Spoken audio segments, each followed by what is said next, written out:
じゃあす、おはようございます。パルと申します。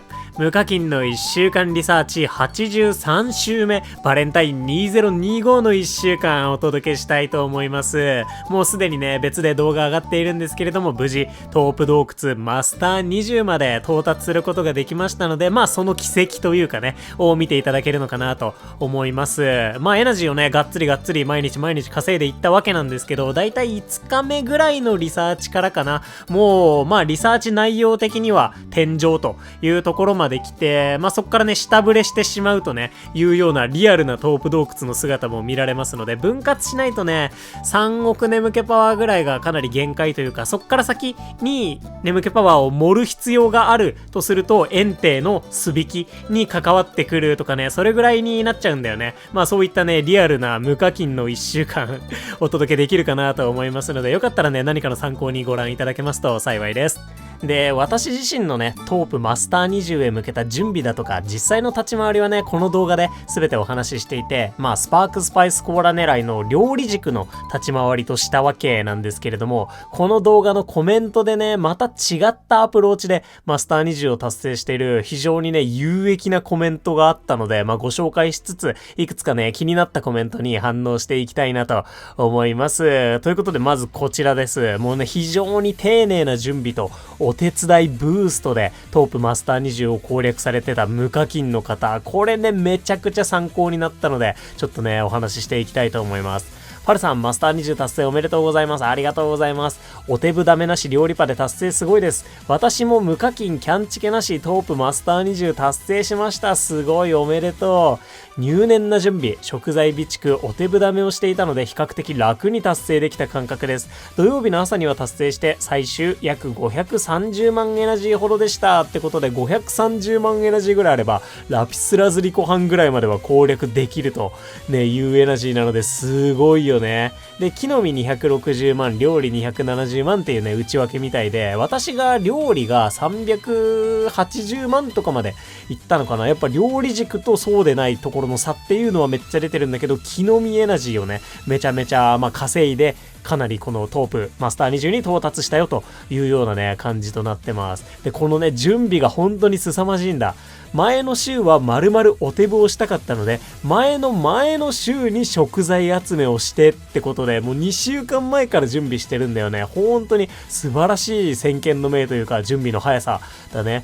で、もうねその2週間前にはその食材の準備をやった上で、お手ぶダメをしていた1週間はこれ、毎日眠りの約束を変えてリンゴを食材バッグ上限超え備蓄をしていました。ここもめちゃめちゃ有益じゃない？その眠りの約束スタンプカードでもらえるリンゴって強制的にバッグに詰め込まれるので、700の状態でもらえば710に、ね、リンゴがプラス10で載せられますし、それを毎日やってったってことだね。だからそれで6回分約束変えてリンゴを上積みしてって、だからバッグにも入ってなかったんだろうね。バッグの上にリンゴを乗せ続けていたということで、実質760個ね食材バッグ拡張したような状態でこう実際の1週間に挑んでいるというね。うわ、これすげえと思って、リンゴそういう貯め方もできるんだっていうね。だから1週間丸々お手伝いブーストをするとかだと、リンゴだったらねこの方法が使えるよというのも私初めて知りました。で、お手ぶダメは1週間で木の実エナジーとしては40万くらいでしたが、お手ぶダメの強さは食材を貯めておけるところだと思いましたねってことで、これねやっぱね食材をストックでも本当にその1個前のね眠りの約束リンゴもそうなんだけど、食材バッグを超えて食材をがっつり持ち込んでいるっていうのが本当にねやっぱお手ぶの強さだろうなと思うんだよね。あとシンプルにね木の実エナジー40万も結構破格ではあるんだよ。もう結構とんでもないことやってる。めちゃめちゃ強い爆風雲とかでフィールドボーナス 75% あって1日に多分10万エナジーとか稼げるぐらいだと思うから、40万エナジーを持ち越してるのもとんでもないんだけど、その後だね本当に食材を貯めておけるところ、お手ぶでライチュウ1、爆風2でリンゴと生姜を貯めておいたおかげで木の実タイプメインのパーティーで回せました。ここがやっぱお手ぶダメをした結果によるめちゃくちゃ強いところだよね。木の実エナジーを持ち越すというよりは、当日その1週間で木の実のポケモンをたくさん編成するためにお手ぶダメが役に立ったよって。これがお手伝いブーストの一番の強みなんじゃないかなと、個人的には思いましたね。今回私自身もね、メインアカウントはお手伝いブーストできるポケモンがいないからやってないんだけど、サブアカで、本当に発動3回分ぐらい、お手伝い15回分くらい、爆風雲とボスゴドラで食材を持ち越したんだけど、それでもね、やっぱ結構、パワー感じたんだよね。その2体で多分ね、20個から25個ぐらいは食材持ち越せた。その食材バッグの上限を超えて持ち越したんじゃないかなと思うんだけど、1週間丸々でしょ？どんぐらいになってるんだろう？これ数教えてほしいね。どれぐらい持ち込みプラスできてるんだろうね。100個、200個いってたりするのかな？そうだとするとやっぱとんでもないパワーを感じるし、そのね、木の実タイプメインでね、その1週間走るのであれば、最悪バッグ上限超えてたりとかして、もう、木の実ポケモンたち、逸育にしておけば、特にね、週頭なんか逸育のパワーもかなり出るだろうし、っていうことでね、やっぱお手伝いブーストは、その食材をたくさん持ち越して、当日、木の実ポケモンたちをたくさん編成したりだとか、それこそ私の場合だったらデデンネを編成したりだとか、今回のね、バレンタインみたいなタイミングであればね、めちゃくちゃパワーを発揮してくれる、力を貸してくれるスキルなんだなーってめっちゃ思ったね。やっぱ基本的には食材をうまく使えるとパワーが上がるんだろうなと思いました。で、このコメントまだね、続きがあって、今回の MVP は間違いなくジバコイルですね。毎食しっかり鍋拡張してくれました。ってことで、ここもね、下振れなかったの。本当に素晴らしいね。無課金でね、キャンチケなしでやってるとどうしても、鍋拡張、大きい料理を作る場合はね、鍋拡張必須になってくるので、ここも素晴らしかったよと。あと、パルさんの攻略チームを見て改めてデデンネが欲しいと思いました。あげる金種はないってことなんだけど、今回ね、これだけね、木の実で結果出せてる方なので、トープに関しては本当に問題なくいけるだろうし、ね、他のフィールドやる場合、デデンネが強いというね、パターンもあるんだろうけど、やっぱこの人ね、準備のベースがしっかりしているから、デデンネ、金種もないみたいだし、いなくてもね、しばらくの間は、っていうか、本当に、基本的にね、どのフィールドでも、かなりね、エナジー盛ることできるんじゃないかなと思いますね。この後もね、やはり料理固定は準備しやすいので、マスター20達成にはもってこいですね。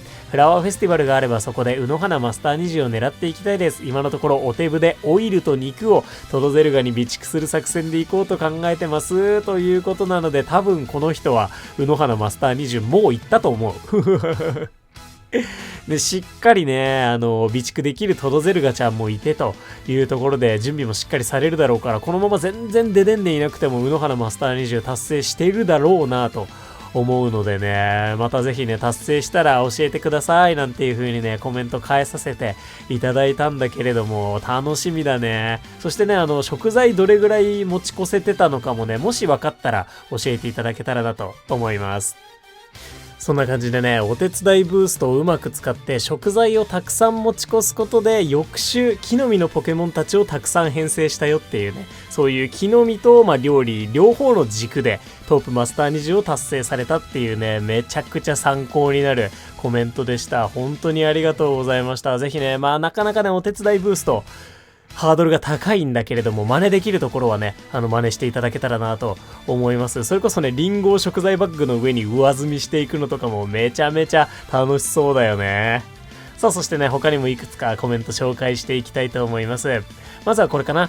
サーナイトとかパーモットの登場でお役御免かなと思われたプクリンにまだサラダヒーラー要因の可能性を見出せるみたいなのがポケ3のいいところですよねってところで、これ本当にそうだよね。食材が全然違ってさ、今やっぱサラダに対しては ABB プクリン、ピュアなオイルのプクリン本当に強そうだなぁと思っているし、私もね、サブアカプクリンを育成していて、その子が ABA なんだけど、AB までのレベル60になるまではね、本当にピュアなオイルメイン担当ぐらいの感じだったので、ヒーラーの食材がその最強料理と噛み合うと本当にパワー出るから、まだまだね、プクリンちゃんだったりニンフィアちゃんだったりもね、強いよね。どちらかというとあれなのかもね、パーモットの登場で立場が苦しいのはニンフィアだったりするのかな。食材ががっつり被ってたりはするもんね。と言いつつレベル60豆ミートは唯一無二だったりとかね、まだまだ本当にポケモンたちのね、個性ね、いろんなシーンでね、活躍できそうだから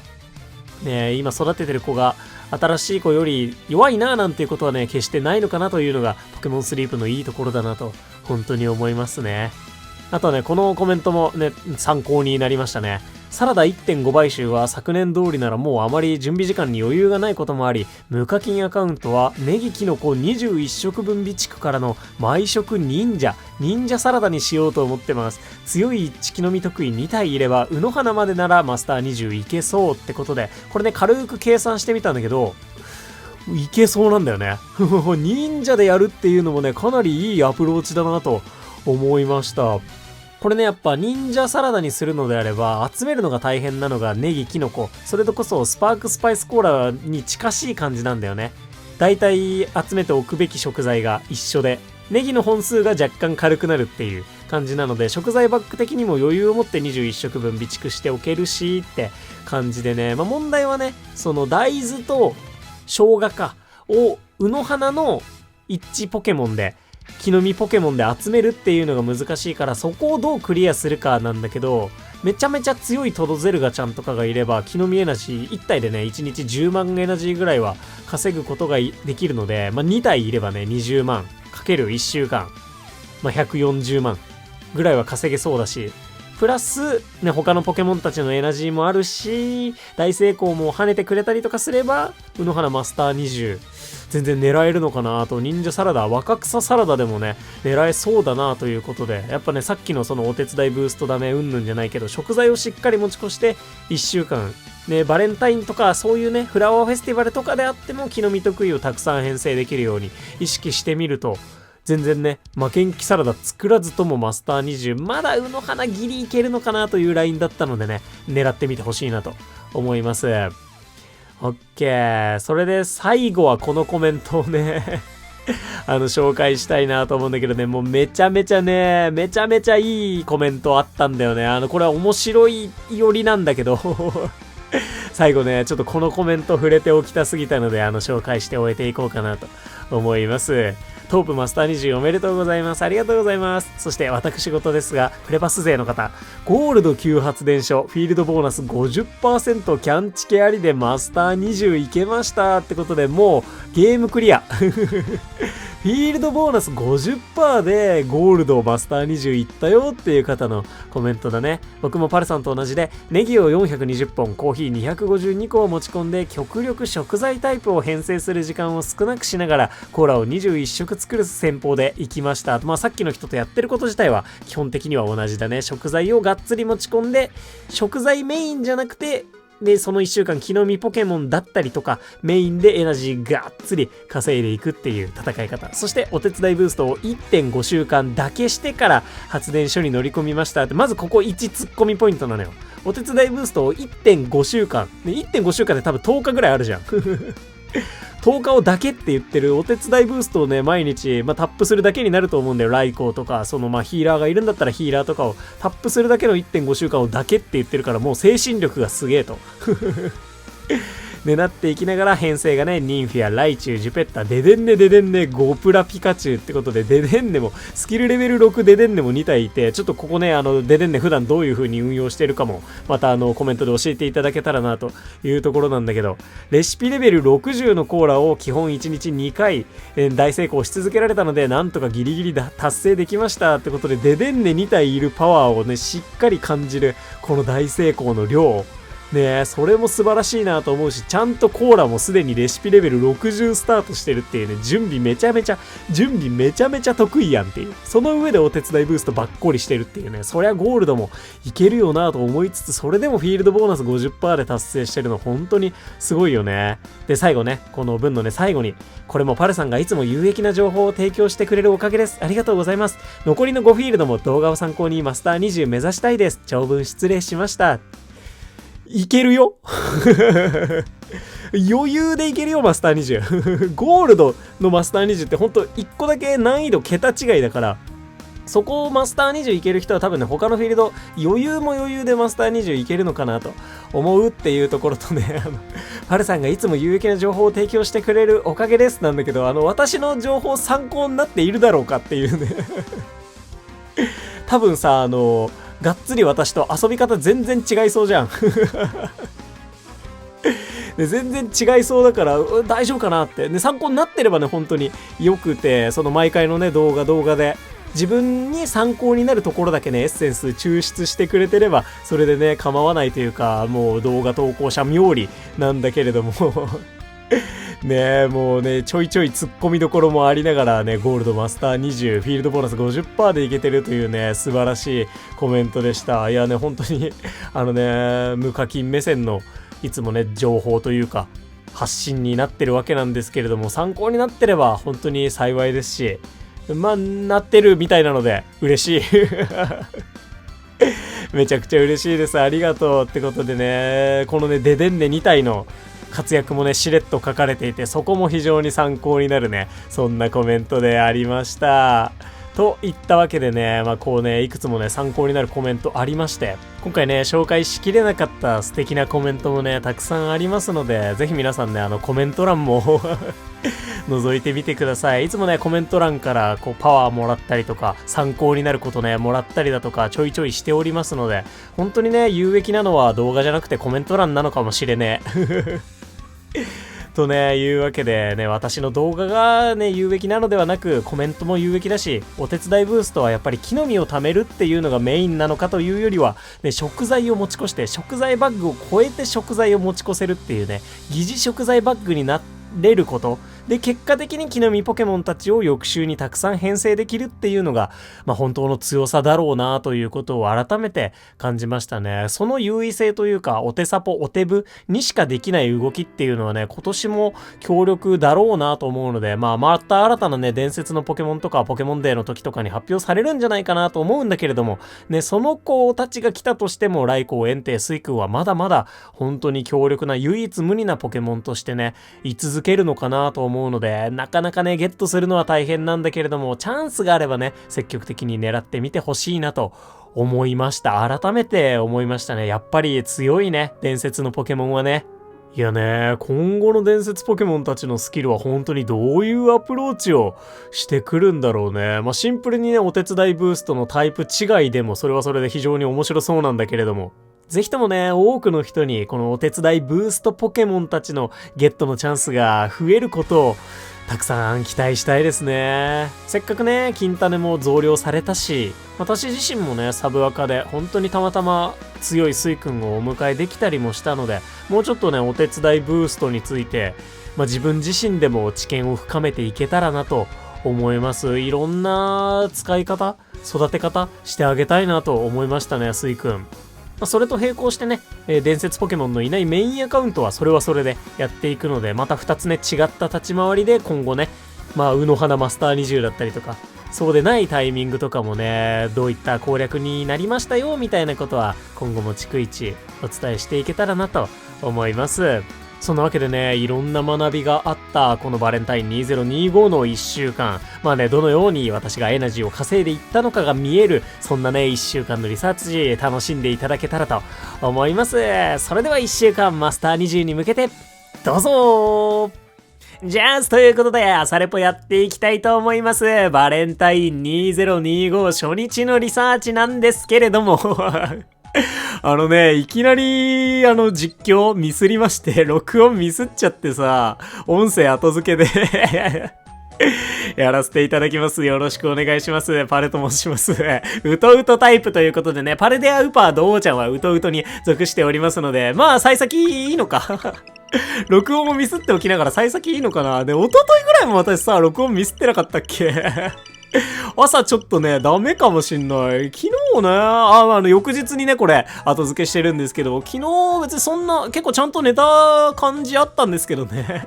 そんな感じでバレンタイン初日のメインアカウントは料理大成功などが出ずにね、眠気パワーそこまで漏れなかったわけなんですが、4170万8900で、星2ネガを2つ、星3ネガを2つお腹の上の1つで、パルデアウパー恋、パルデアウパー恋のね、リサーチやっていきたいなと思います。メインアカウント、サブアカウントともにトープ洞窟に来ましたので、ピックアップされているポケモンはパルデアウパー、ドウ、ホゲータのみとなっております。パルデアウパーとドウが中ピックアップで、ホゲータが小ピックアップだね。で、一応ね、明日、明後日、しあさってはグッドスリープデーが被ってくるので、そこにピーピッピピクシーが来るし、明後日はグッドスリープデー満月の日なので、ピクシーピッピピ大ピックアップになるよというリサーチ行きまして、お腹の上で石つぶてとなっております。まあ初日なのでね、全然、ただパルデアウパーの星さんとかはさすがにいないだろうなと思っております。さあ、周りぐるり見ていきましょう。とにかく、基本的にはニューの文字が見えたらパルデアウパーなんじゃなかろうかと思ってて、ラッタちゃんの前バカジリネと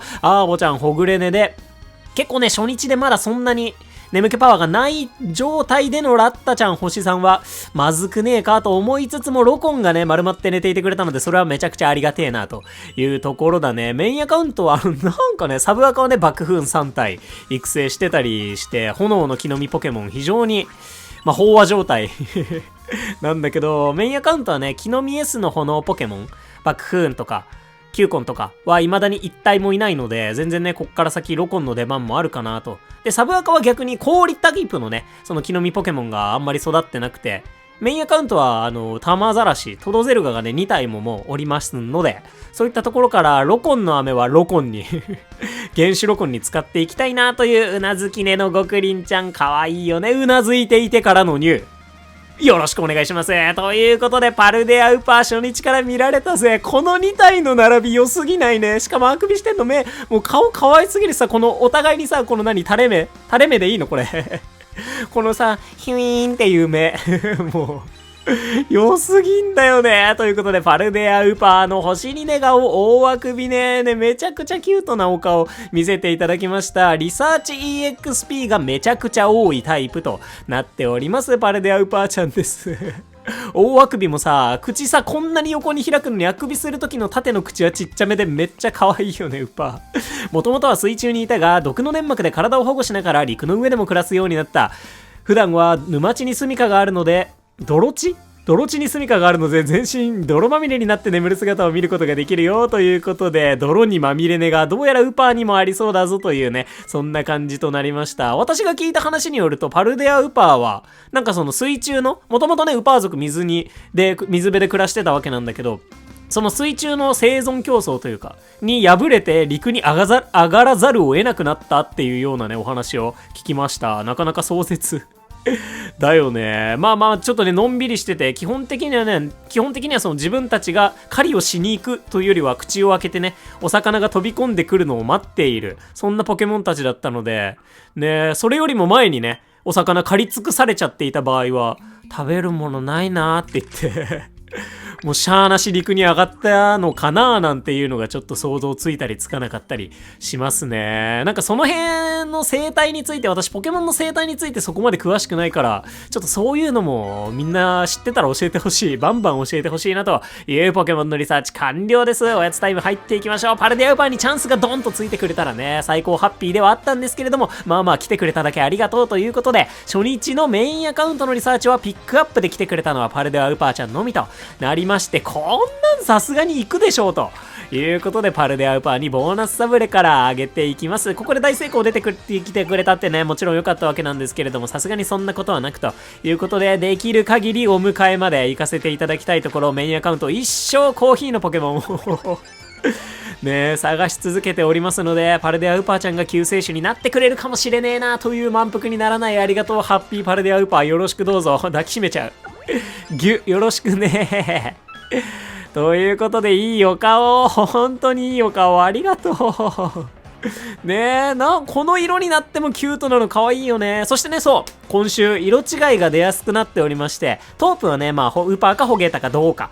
しかね色違い確率アップ多分ね効果ついてないんだろうと思われるんですけれども、ぜひね色違いもキュートなんだよね。そして私ウーパーの色違い持ってるのよ。ピンクのねめっちゃ通常のルーパーっぽい色のねめちゃめちゃキュートなウーパーちゃんお持ち自分を尊敬してどうするねお持ちなのでぜひともね、色違いとの出会いも今週期待していきたいなというウパーのお迎えに成功した初日となりました。幸先いいね。今週もういっぱいゲットしたい。ちょっとね、グッドスリープでマジピッピピクシー一旦ちょっと抑えめでパルデアウパーの方にピックアップ分けてくださるとありがたいんでございますけれども、よろしくお願いします。ということで、初回ウパーちゃん見ていきたいと思います。フレンドレベルはもちろんにやんちゃで素敵な子でありますよ。やんちゃめっちゃいいよね。基本的にはそのスキル率も結構高いし、元気チャージだしっていうところから、スキル確率ダウンでもいいと思ってるし、元気ダウンでもいいと思ってる。まあ、どっちの方がいいかって言われたらスキルダウンの方が良くて、食材がコーヒーとなっております。まあね、コーヒーの能力はもちろんボスゴドラであったりとか、クワガノンであったりとかの方が高いんだけれども、それでもね、貴重なコーヒーでありますので、もうサブスキル名はちゃめちゃだったらすぐ育てます。よろしくお願いします。ということで、お手スピは多分やんちゃで上がってる分だけかなといったところ、スキルがめっちゃ得意。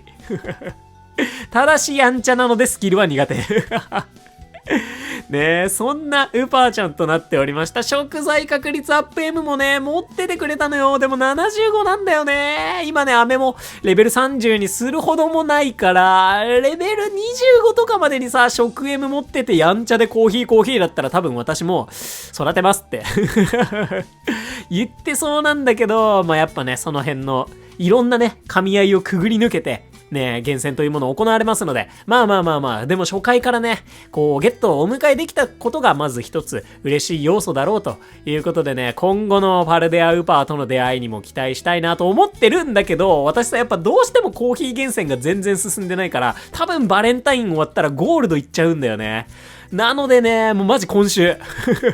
決戦は今週です。はい、パルデアウパーちゃん何体ゲットできるでしょうか。フレンドレベル10まではまあ、10中8区行くことはないので、本当にね、今週の素敵な出会いに、色違いがもうバチボコに来てくれ、もう顔可愛すぎ。ありがとう、ウパー。色違いがバチボコに来てくれたらね、めちゃくちゃフレンドレベル上がるかもしれない。たくさんね、お迎えしていきたいなと思います。そんなバレンタイン初日のメインアカウントでした。ではサブアカにバトンタッチしていきたいと思います。じゃあ、ということで、サブアカのリサーチもやっていきたいと思います。朝ごはんは料理大成功せず、どっかで上振れてほしいね。参りましょう。頑張ってくれ。よろしく頼むぜ。ということで、見て参りましょう。サブアカのリサーチ。いや、グッドスリープデーね、音楽がいいよね。見ていきましょう。552日目の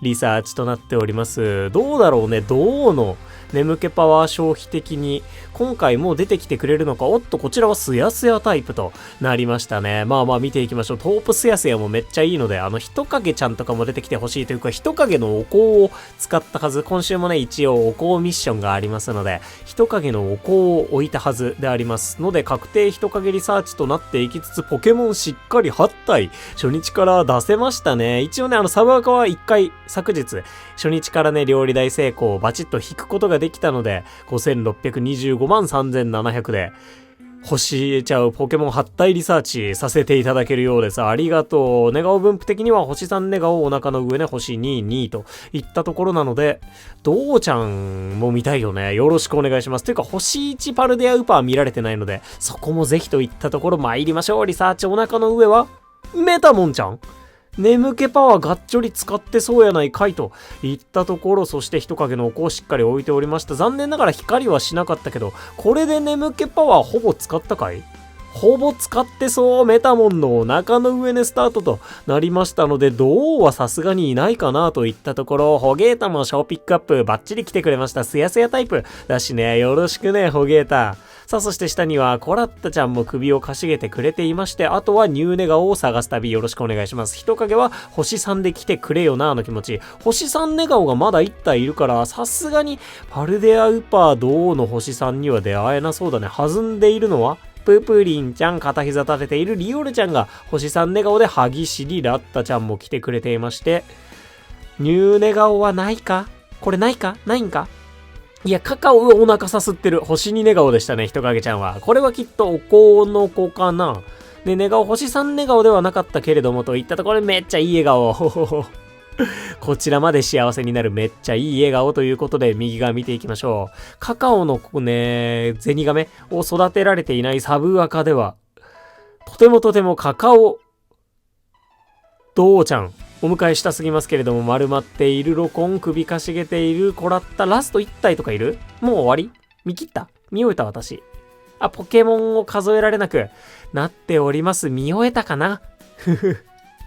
見終えたかなというところで、残念ながら、パルデアウパーなし。パルデアウパーなし。まあまあでもお腹の上でメタモンがね、かなり頑張ってくれたので、リサーチ的には悪くなかったけれども、パルデアウパーなし。よかった、人影のお香を置いていて、というね、リサーチとなっております。と、そういえばなんだけど、色違いポケモンの確率も上がってるんだよね。ホゲータとパルデアウパードの確率がまあ上がっているということになるんだけど、やっぱね、小ピックアップと中ピックアップのポケモンが全部で3体しかいないから、そもそもその子たちを引くのが結構難しいね。メインアカウントは1体パルデアウパーで、こっちサブアカもホゲータが1体という感じなので、色違いハードルはなかなかに高そうだなと思います。色違いとかを探しに行くならやっぱ若草がいいとかそんな感じだったりするだろうかね。オッケー、そんな感じで全てのポケモンのリサーチしておやつタイム。ブンコラッタちゃん、人影よろしく。うおー、最高。最高、人影ありがとう。今日はパルデアウパーは来なかったけど、人影でね、ちょっとお茶濁しといてくれと言わんばかりの人影チャンスありがとう。ハングリー最高ボーナスタブレよろしくお願いします。オッケー、人影牙が可愛いぜ。チラ見えしてる牙がよろしくね。ということでバーチッと人影をお迎えさせていただいて、コラッタちゃんにもねポケサブレあげていこうかなと思うんだがだな、コラッタな、今お迎えしても飴が1体ねラッタ育ててるから80個ぐらいしかなくて今から木の実ポケモン80個で育て出すの相当きついよな。相当きついと思う。うわ、メタモンも育ててよろしくお願いします。今週もメタモン出てきてくれるんだったらチャンス、はい、よろしくお願いします。人影ねとかでね、明日、それこそ明日とか明後日とか見る可能性大いにあるのかななんて思いつつ、おやつタイムは終了していきたいと思います。オッケー、人影ありがとうだ、これは。さあ、ということで今日の1枚はこのメンツであればロコンか人影にしておきたいか、ホゲータの方がいいか、今週は。むしろ人影どうホゲータちゃんはねゴールドでも出てくるし、今週ねピックアップなので、ウパーいなかったからホゲーター名にしとこうっていう人もそれなりにいるんじゃないかな。読み逆張り人影だね人影もねトープか若草本島でないと出会うことができませんので、こんな感じにしてみました。リサーチ XP 夢のかけら、こんな感じバチッといいリサーチになったかなと思います。ということでお迎えしたのは人影よろしくね。オッケー、オスの人影、寂しがりな人影、お手伝いスピードなんて上がってれば上がってるだけいいといったところ、ステータスバチン 558SP 高いぜ。木の実が2つではない食材なんでしょうか。パン ABC タイプとなりましたね。ABCどれもね使い道の多い食材だし、食材ゲットとかもあるのでね、とりあえず入れておきやすい、そんな人影だね。ということでお手スピが寂しがりで上がっておりまして、食材ゲットのレベルも上がってない。サブスキルせーのほい。リサボお手スピ M 睡眠 EXP ボーナス食材確率アップ M。ここね、ちょっとリサボとスキルかレベルアップ S を隠してもらって、ちょっと一段ずつずらしていただけたら間違いなく育てていたね。間違いなく育てていたのだろうかいたのだろうかというようなね、そんな人影ちゃんでありました。でもよくよく考えたらうちあれだ、AAA のハーブゲンガーちゃんが今すでにレベル57とかでおりまして、レベル60を目前に控えている状態。そしてサブアカはね、生姜を集めるポケモンがライチュウとバックフーン。食材ポケモンではないというところから、人影は結構頑張って生姜を探した方がいいのかもしれないという意味ではね、逆に惜しくてよかったまであるのかなみたいなね、ちょっとわけのわからないことを言っていきながらね、人影ちゃんもチラッと足の裏見せてくれるのありがたいね。パートナーポケモンは足の裏見せてほしすぎます。日の嵐もいつか足の裏見せてほしいところです。ということでサブアカはねパルデアウーパーなしのスタートとなったわけなんですけれども、明日は眠気パワーがバッゴリ上がるグッドスリープデーでありますので、どれだけピッピピピクシーを避けてどうに会えるのかどうかというね、そんなリサーチになるのかなと思います。期待していきたいと思います。そんな初日バレンタイン2025のリサーチでした。今週も1週間張り切って参ります。じゃあということでで、朝レポやっていきたいと思います。568日目のリサーチ。バレンタイン20252回目のリサーチとなっております。今日は絶対に、画面収録のマイクをね、バチッとつけたと思う。これね、連続で見てくださってる方いたら、昨日のね、リサーチ、バレンタイン初回のリサーチにもかかわらずね、ミスったんだよね、録音を。音入ってなくてさ、ただ画面収録しただけの人になっちゃってたんですけど、今日は絶対私マイクのボタンを押したから、これで音入ってなかったら、なんかあるね。何か間違った何かが行われているぞということで、本日はグッドスリープデー初日も被っておりますので、眠気パワーが 1.5 倍になります。2日目にして贅沢すぎる1億6992万6750です。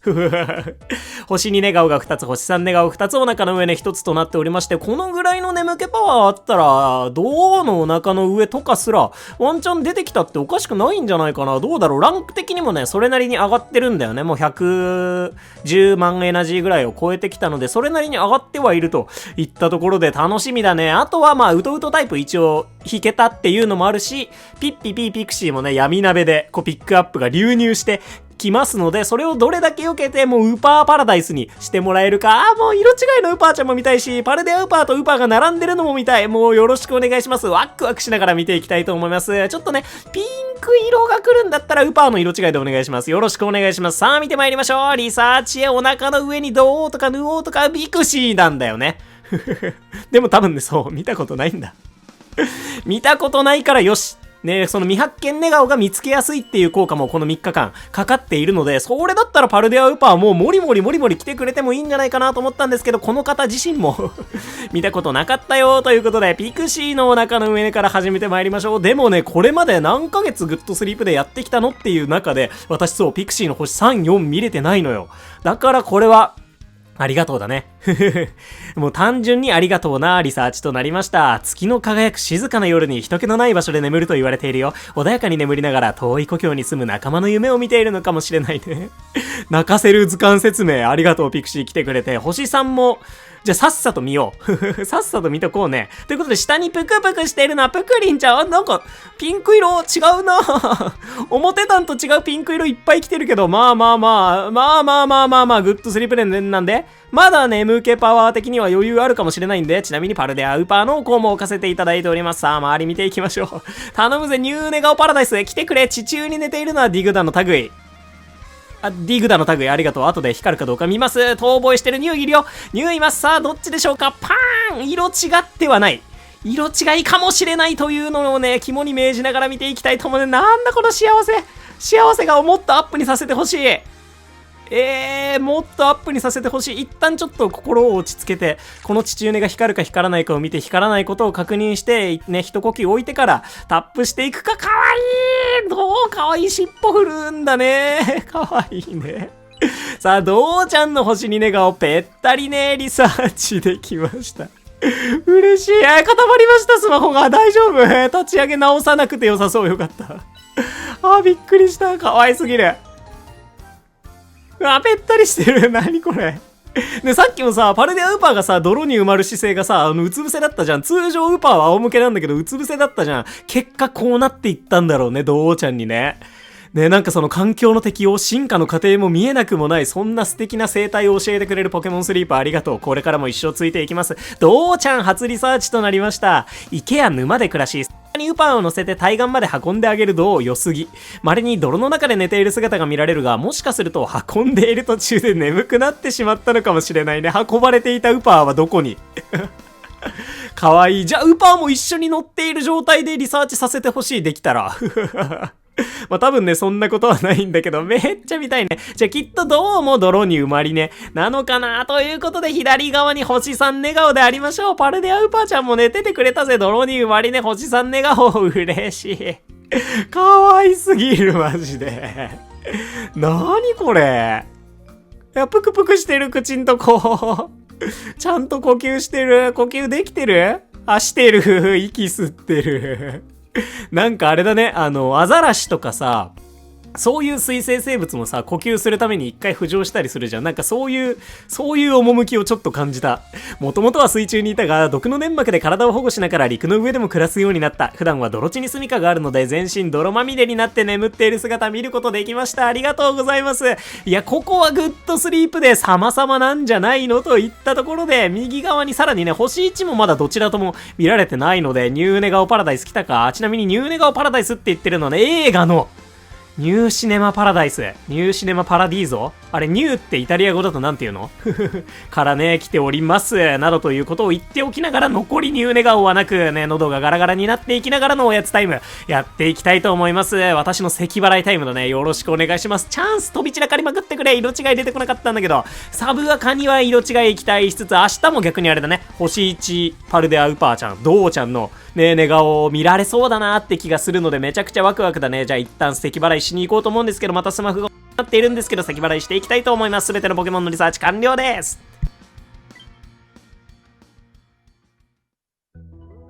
さあ、やってまいりましょう。チャンスがピクッちゃんについていくんだね。よろしくお願いします。バッチリ咳払いさせていただきました。ピクッちゃんチャンスついてくれるのであれば、これはそれだね。ポケサブレ上げていかざるを得ねえよなってことで、まあ、指を振るの子はできるだけね、ピーちゃんから育てたくはあるんだけど、超成功でなんかの間違いでお手ボキのミエススキルレベルアップ M かもしんないし。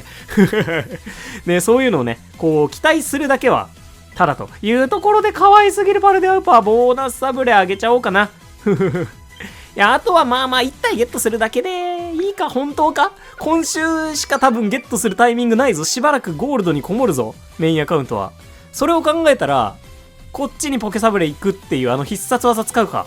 やっちゃおう。もうそれね、おそらく本当に今週を逃すとしばらく出会うタイミングはないと思う。またね、トープに新ポケモン追加とかになればもちろん話は別なんだけど、そういうタイミングでもない限りは来なさそうなので、一回ね、反復横跳びして、こっちの子をお迎えしつつ、まだね、右側の子ももう1個は最低限食べられるので、1ゲージは進めて、本日終えておくという姑息な方法でいきたいと思います。また来てくれよなの約束のポケサブレ上げていこうと思います。ここで調整項がね、出たら最高すぎたんだけど、ありがとう。よろしくね、パルデアウパー。ということで、ここでしっかり満腹と分かってる。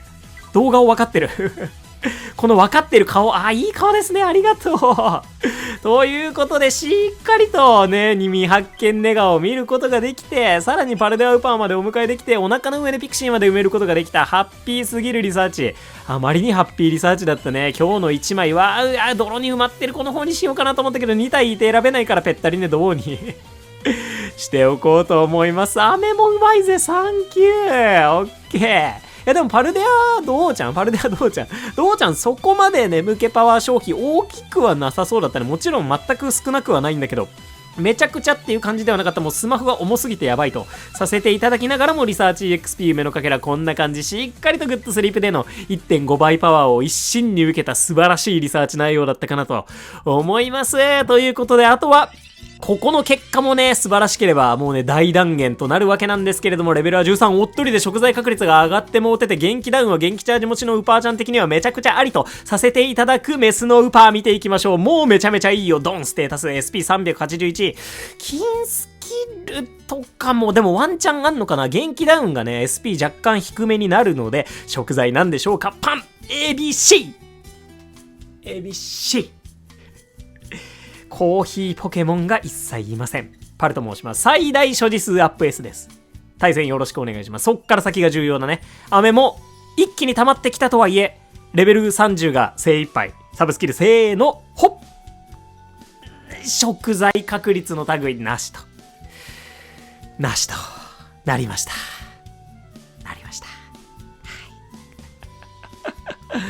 まあ、言うてね、私ね、ポテトの子ね、あんまりいないんだよね。あんまりいないは嘘かもしんない。レベル30ガルーラちゃんと、レベル30ウツボットちゃんと、レベル30マスカーニャ。結構いるっていうね。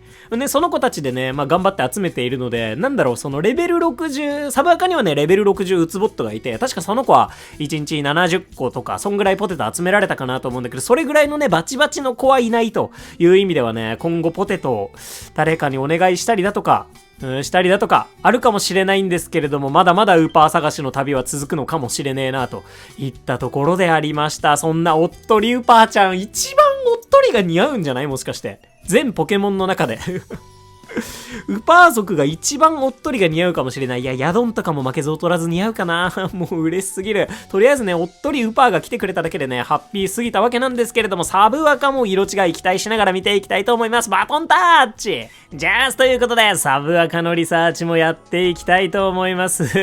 いやね、スキルがね、やっぱ上振れてはなかなかくれないねっていうか全然下振れてるんだよね。サブアカ553日目のリサーチ見てまいりましょう。昨日マジでね、鍋拡張ポケモン全員集合して3時間ぐらい入れてようやく1回発動してくれてみたいな。ほんとギリギリの戦いあったもん、マジで。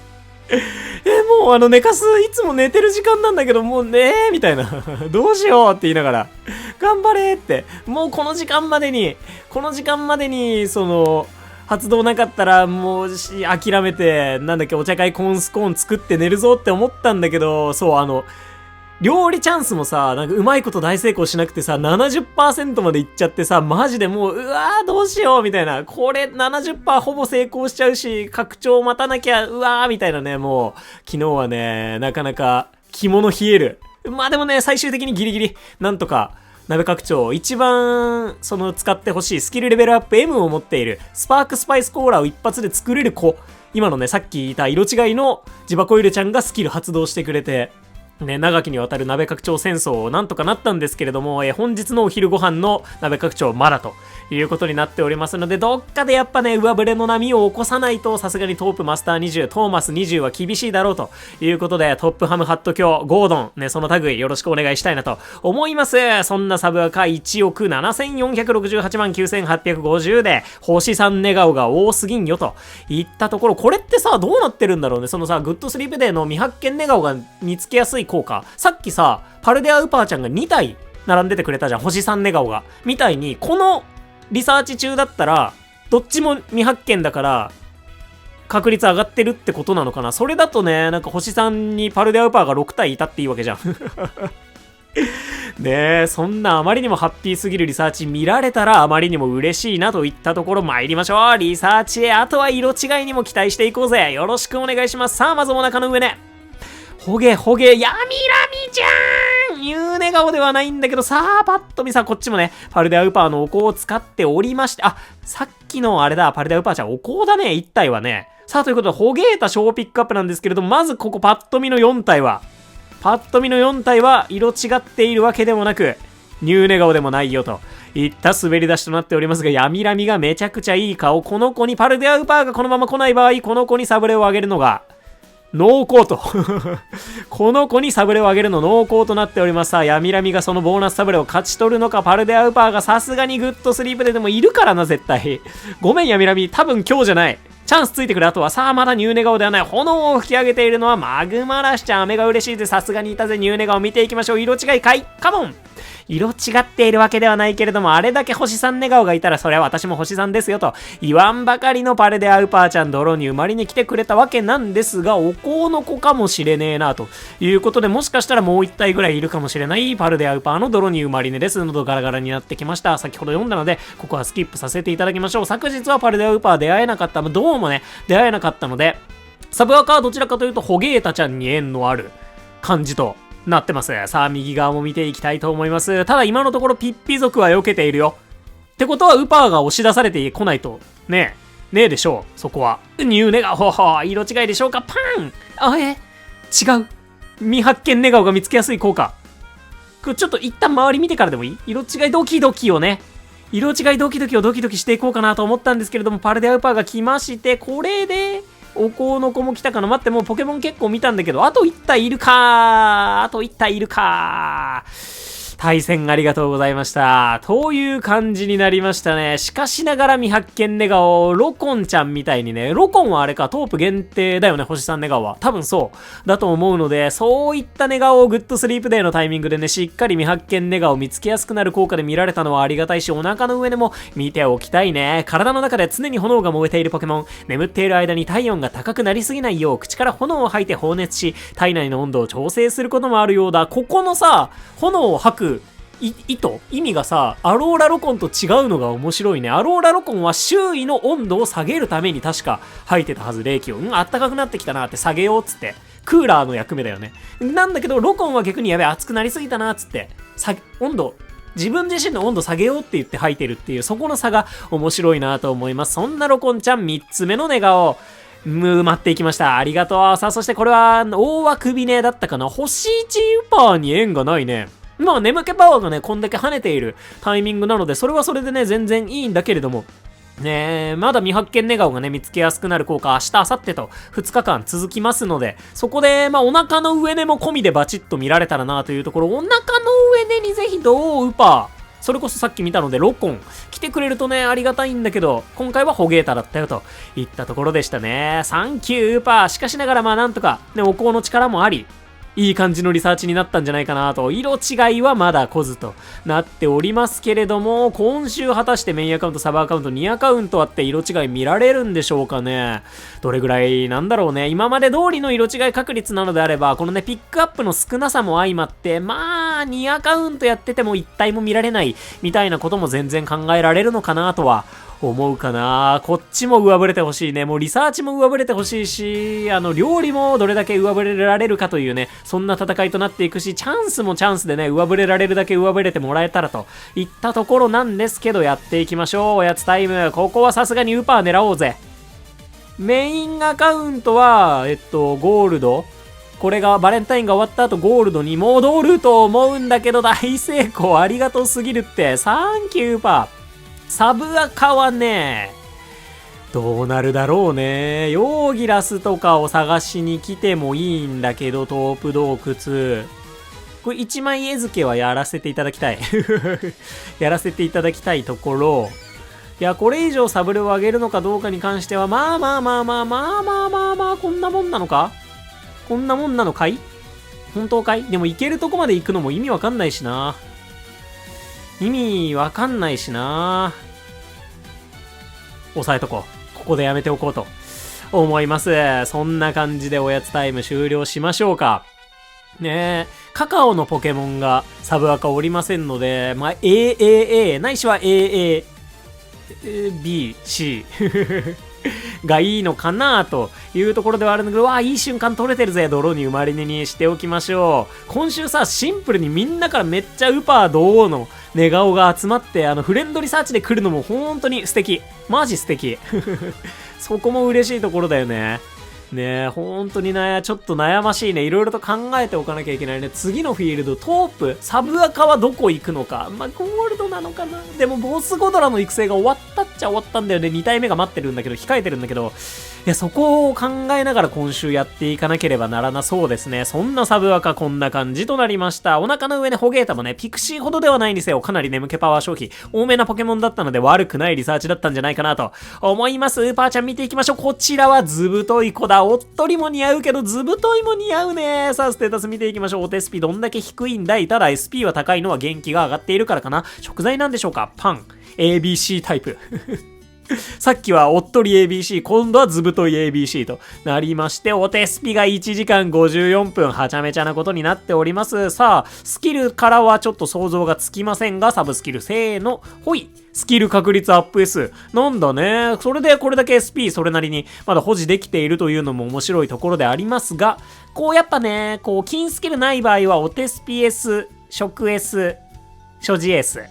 とかだと嬉しいし、私サブアカはね、スイくん、お手伝いブーストの子がいるので、もうお手スピが上がっているというよりは食材確率がとにかく上がっていてくれれば、それで OK みたいなところもある。お手伝い時間がもともと低い子に関しては特にね、そういう風にね、考えられなくもないかなと思うので、意外とあれだね、本当にサブアカは、特に、水タイプの通常種ウパーの方が嬉しいんだけど、お手伝いスピード下がってる性格とかだったとしても、食材確率がもうはちゃめちゃみたいなことになっている場合は、よっぽどね、採用、検討の余地がありそうだなというところで、ちょっとそういったところまで頭の片隅に入れながら、ね、ぜひね、お手サポとか、お手伝いブーストとか、育成されてる方はね、そういう観点も持って、こう、あんまり推奨されてない性格とかだったとしても、いや、うちのチームでは全然活躍できるなっていうのをね、見出してもらえたらなと思います。そんなウパーちゃんです。ありがとう、ウパー。ということで、ウパーたくさん見れましたが、まだね、星1寝顔にありつけておりませんので、明日ぜひ見せていただきたいなと思います。次回のリサーチはグッドスリープで満月のリサーチ、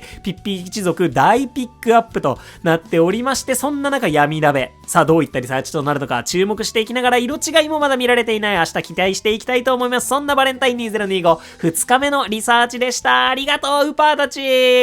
よいしょー。スマホ録音が落ちました。じゃあアスファルト申します。おはようございます。録音落ちたんだけど、ねえ、何があったんでしょうか。動画、フレンドポイントマックスでこちらを見てくれています。そんなことがありました。悲しい。録音落ちちゃったの悲しい。ちょっと最近スマホ調子が悪いのかもしれない。なんかずっとね、調子悪い時と調子いい時と繰り返しているような気がしないでもないんだけれども。で、本日ね、グッドスリープデーの眠気パワー 2.5 倍リサーチ、眠気パワー5億のね、リサーチだったわけで、お腹の上ね、来てくれたりしたの、どうちゃんが。ね、嬉しすぎるって言って。で、なんとね、もう一体いるの、どうちゃん。可愛すぎるって言って、動く姿可愛すぎる、トゲ出してほしい。ねえ、などとね、言いながら、そう、初めてじゃない、岩枠にね、出会うのも私2回目で、ねえ、もう、500何十日プレイしてるんだけど、2回目の岩枠だったし、ラウドボーンちゃんの星3寝顔がね、おそらく最終抽選枠で来てくれて、嬉しいぜって未発見、まだ未発見だったので、本日は、銅の星1、4、そしてラウドボーンの星3、で、岩枠の星1でね、未発見寝顔4つも見られて、超ハッピーだぜっていう話をしていたらね、録音が急にふっと落ちました。たまーにあるんだよね、画面収録が。ね、音も立てずに強制終了しちゃって、録画データが残されないっていうことがごく稀にあるんですけど、それになりましたね。あまりにも悲しいんですけれども、私は元気です。なぜなら動画、フレンドポイントがマックスだから。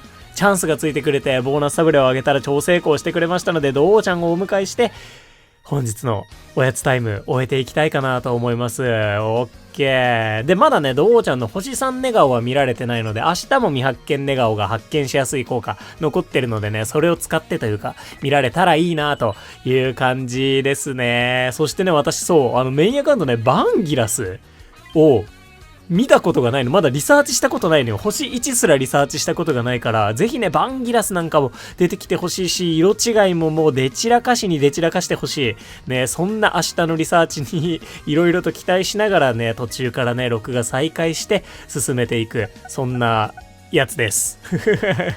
ということで、リサーチ XP 夢のかけらこんな感じ。お腹の上のと星3寝顔ね、最終抽選枠が銅、そしてラウドボーンっていうリサーチ EXP の方がめちゃくちゃ高くなる2体だったので、こんな感じになりましたけれども、まあもう5億リサーチとかになってくると、ほぼほぼ下振れ確定みたいなところがあるから、相当にて頑張ってくれたリサーチだと思います。リサーチ内容的にはね、本当にめちゃくちゃ満足。強いて言うとね、パルデア・ウパーが来て欲しかったところではあるんだけど大丈夫。銅が来てくれましたということで見ていきましょう。銅ちゃん。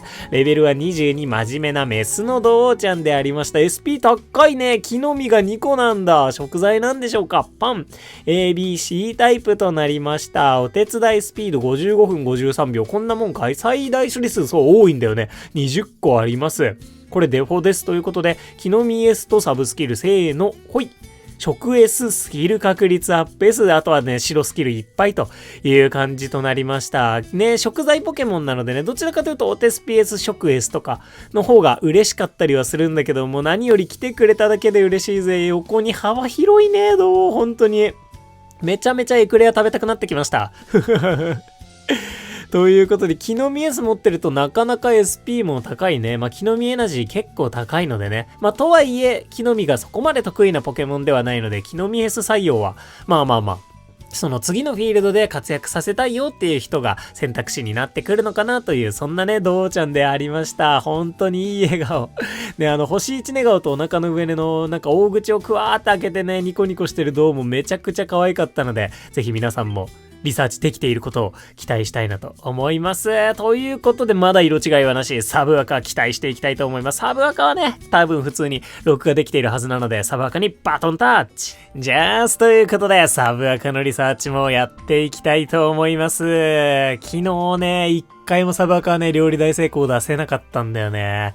確かね、30%、50%、60% とかを外したかなと思いますね。まあ、外れるときは外れるよね。30%、50%、60% じゃね、なかなか1回もなしなんていうのも全然ね、余裕で考えられるかなというところ、どっかで上振れさせなきゃ。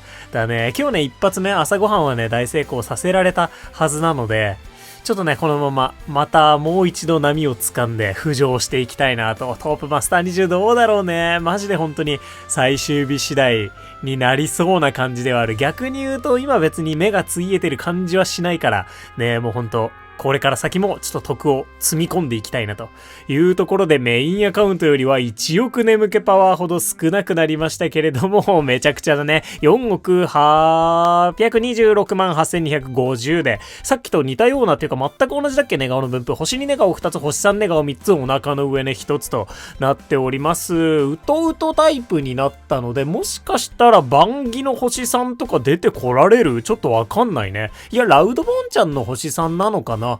そんな感じで見ていきたいと思います。参りましょう、リサーチへ。やっぱ番儀の星さんは相当大変だろうね。さあ、まずお腹の上ね。頼む、いない。どうではないよというところで、どうしてもね、お腹の上ねが、強くないと、ね、リサーチ的には下振れになっちゃうんだけど、ジュペッタちゃんならまあまだといったところなのかなと思います。人影のお香を置かせていただいております。さあ、周り見ていきましょう。ベロベロバーね。もしかしてゲンガーちゃんか？最終抽選枠。だとリサーチ的にはどうなのといったところ、お腹さすりには人影ちゃんがおそらくお香の子で来てくれたのかなというところ、頼むぜ、ニューネガオ、未発見ネガオ、もりもり来てほしい。番儀もまだ見てないネガオ結構あるんじゃなかろうか。ニューネガオ、どうで、パルデアウパーありがとう、サンキュー、よろしくどうぞ。これは星 1？ ぺったりね。さあ、左のウパーは星2ネガオぺったりねでありました。かわいいぺったりねだぜ。よろしくね。さあ、どうちゃん、あれ、サブアカでは初めまして。ぺったりだ。あまりにもぺったり。良すぎない？なんなんこのぺったりね。どういう意図なん？そう、初めましてだね、サブアカでは。池や泥で暮らしは、これさっき読んだからいっか。オッケー、そんなどうちゃんとなりまして。大あくびねだったよね、このね、姿はね。パルで、もう違いました。違いました。ニコニコネでした。じゃあ今度からあれだ。トープートウトではニコニコネが来てくれた。かわいいニコニコネにふさわしすぎ。ふさわしすぎ。ニコニコネが来てくれたらゴースちゃんかパルデアウパーちゃんかというところなんだね。あとはお腹の上根を残すのみとなりました。もともとは水中にいたが、毒の粘膜で体を保護しながら陸の上でも暮らすようになった。普段は泥地に住処があるので、全身泥まみれになって眠る姿を見ることができるよ。ということで、普段はって書かれてるのはなんか、ね、ちょっと泥地っぽくないとこにも出現させちゃうぞみたいな、そういう意図があったら嬉しいね。ね、ポケモンスリープ的な事情でね、あってほしいなというところ。さあ、最終抽選枠がゲンガーなのかどうかを確かめに行く右側見ていきたいと思います。ラウドボちゃんってまだ解禁されてないか？メインアカの方がね、若干ランク上だったから、そういう差があったりなかったり、星3寝顔が、まだもう一個あるよね、ぴゃん。仲良しね、大あくびね、色違ってないニュー寝顔。誰？どうちゃんかな？パン！プクリンプクリンね、プクリンの星3寝顔、ぷくぷくね、色違いじゃない。もう何言おうとしたのか分かんなくなっちゃった。まだ見たことなかったんだね、プクリン。サンキュー、見られたぜ。ぷくぷくねです。かわいい。きめ細やかな体毛は極上の肌触り。自分で触っていても気持ちいいのか、お腹をさすりながらぐっすり眠っている姿も発見されているよ。ということで、プクリンこれにてコンプリートとなりました。いや、グッとする。そして、ね、全然気づかなかったけど、ピーちゃんもバッチリ来てくれてたんだね。コロコロネのピーちゃん来てくれてました。ということで、色違いの子にはね、未だに出会えておりませんけれども、バッチリ仲良しね、ラウドボン来てくれたね。ってことはやっぱあれだ、番儀の星さんよりもしかしたらラウドボちゃんの星さんの方が消費眠気パワー高いのかもしれない。わかんない。どう有識者そう教えてほしい。ねえ、でもまあそれぐらいなんだろうなと思うね。だから明日もどっちのアカウントも出てきてくれるかもしれないし、すやすやとかぐっすりになったらまた変わるかもね。すやすやだと誰になるんだろう。ウィンディの星3とかぐっすりだとハガネール星3とかになりそうな気がするんだけど、特徴なしウトウトとなったので、バンギラスちゃんじゃないラウドボーンちゃんだったよというね、そんなリサーチとなりましたが、こっちも素敵だ。素敵なリサーチすぎ。ありがとうだね、本当に。これはもうグッドスリープデーのパワーを感じずにはいられないというね、そんなリサーチでありました。ちゃんとね、中ピックアップ、パルデアウパーも2体来てくれたの本当にありがとうだぜ。ではまとめてリサーチしておやつタイムやっていきましょう。かわいい。お腹の上ね、ぜひ見ときたいよね。ドウちゃんもだね。ぜひ見せてほしいところ、そしてドウの星3ネガを明日狙っていきたいチャンスがゲンガ。パルデアウパーにもついていくサンキューすぎんよといったところやっていきましょう。パルデアウパーはね、欲張り仲良しチャンスしてるね。これ欲張り仲良しチャンスをなんか活かせたりしないかな。活かせないか。もうゲンガーにもチャンスついてくれたから、こっちの子はこっちの子でバチッとポケサブレプラスでお迎えさせてもらってといったところで、右の子にもねサブレあげてちょっと仲良くなっておこうかなと思います。よろしくねー。やったぜ。カカオのウパーちゃんが来てくれるととってもありがたいかなといったところで、待って、ボーナスサブレが余ってるわけじゃないんだけど、余ってるから、これこっちの子行った方がいいか。いいのか。あれ、サブレの上げ方ミスったちょっと全然考えが及んでなかったわ。ボーナスサブレもうゲンガーちゃんにあげちゃおうかなと思ってたから。まあでもせっかくならこれパルデアウパー行くべきか。いや、これポケサブから行こっか、じゃあ。で、満腹になっちゃったら、ゲンガーちゃんにあげよう。ボーナスサブレ。それで行こう。そっちルートで行こう。でもラウドボーンにあげたっていい。ラウドボーンにあげたっていいが、今回はちょっとね、パルデアウパーちゃん優先させてもらっちゃおうぜ。ね、来週以降どこのフィールドに行くか、そういえば考えてない。満腹じゃない。サンキュー。それじゃあお迎えさせてもらおうぜ。嬉しい。ありがとう。じゃあゲンガーちゃんにはね、ボーナスサブレじゃない、ポケサブレ。普通のポケサブレあげておこうかなと思います。まあね、キノコの子がいないので、ゴース族も育てたいところではあるんだけれども、ちょっとなかなかね、レベル60を目指そうとすると今飴が全くないので、超成功が出たってよかったんだけど、さすがにそうはならないよということで、これまで3体ゲンガーを実はね、直でお迎えしているサブアカでありました。やったぜということで、メインアカウントではね、ドウをお迎えすることに成功しましたが、サブアカではパルデアウパーちゃんを2体お迎えできる行幸のリサーチとなりました。嬉しすぎ。ここトープっぽさ詰まってる。詰まってます。ありがとうございます。オッケー。じゃあおやつタイム終了していきまして、今日の1枚は、もうニコニコのパルデアウパーにさせてください。良すぎた、この顔、マジで。オッケーということで、リサーチなかなかバチバチのリサーチだったし、私ジュペッタも育ててて、ゲンガーも育ててて、ラウドボーンも育てていて、ドウとかウパーも探しておりまして、人影も今後育てたいよってことで、めちゃくちゃありがとうリサーチだったね。雨的にも本当にバチボコでありました。サンキューリサーチ XP 夢のかけら、こんな感じとなりました。さっきのね、メインアカウントと遜色ないぐらいいいリサーチだったっぽいね。サンキューだぜ。オッケー。ということで見ていきましょう。パルデアウーパー2体お迎えしちゃいました。にっこりだ。よろしくどうぞ。レベルは13。うっかり屋さん最強のパルデアウーパー来た。ステータス見ていきましょう。SP385 特にわからない食材なんでしょうか。パン ABC タイプとなっております。お手伝いスピード最大所持数は特に変化なさそうで、元気チャージのレベルも上がってない。これ食材確率がお化けって感じかな。さあサブスキル見ていきましょう。せーのほい。スキルと食材がちょっと得意といったところだね。スキル確率アップ S でメインスキル発生確率を若干ね、こう下支えしながらも食材確率もりもり上げていくぜという、そんなウーパーちゃん来てくれました。一応ね、もうサブアカウントはレベル60コーヒーのボスゴドラがおりますので、コーヒー担当、元気チャージコーヒー担当はね、間に合っているといえば間に合ってるんだよね。なので、できる限りカカオ方向でよろしくお願いしたいところではあるんですが、AA を探すのはなかなか難しいと言いながら、もう一体いるのがあまりにも心強いね。よろしくさあ、もう一体のウーパーちゃん、気まぐれ無補正なことになりまして、SP が高いから金スキルなんじゃないかな。これサブスキルじゃない。食材せーのほい。 ABC タイプよく見る。お手伝いスピードがはちゃめちゃだ。 M がついてそうじゃない。サブスキルせーのほい。お手スピ M、 お手スピ S、 木の実 S。木の実っポケモンとしてやっていく子だ。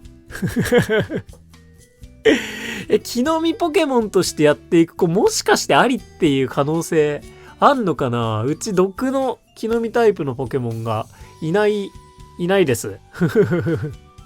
まあ、アーボックしかいないか、毒の木の実ポケモンっていないから、ありといえばありなんだけど、でもあれか、難しいね。やっぱ、ウパーの飴が共通しているのと、スイ君がいるから、ヌオーの優先度を上げてもいいんだよね。サブアカはね。それ考えると、レベル50とかね、60とかまでレベルを上げないとなかなか強くない。木の実型を育てるのは結構大変なのかもしれないなと思うところもあり、でもなかなかね、個性的なウパー来てくれました。気まぐれちゃんなんだね。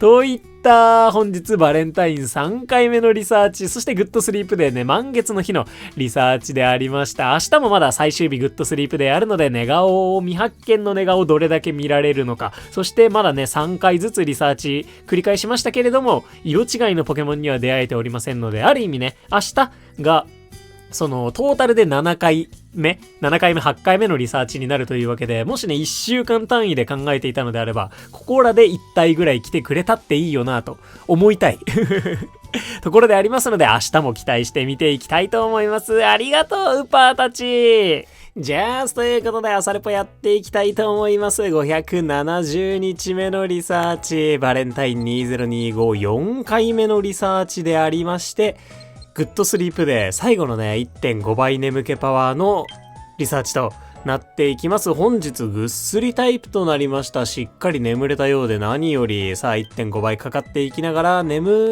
未発見寝顔がね出てきやすいという効果も今日までとなりますので、もうバッチボコ出てきてほしい。バンギラスをまだ見たことがないメインアカウントです。570日バンギラスゼロ生活継続中、よろしくお願いします。眠気パワーは4億3069万9350で、星3寝顔が4つお腹の上ね1つとなっております。ぐっすりだと最終抽選枠誰になるんだい？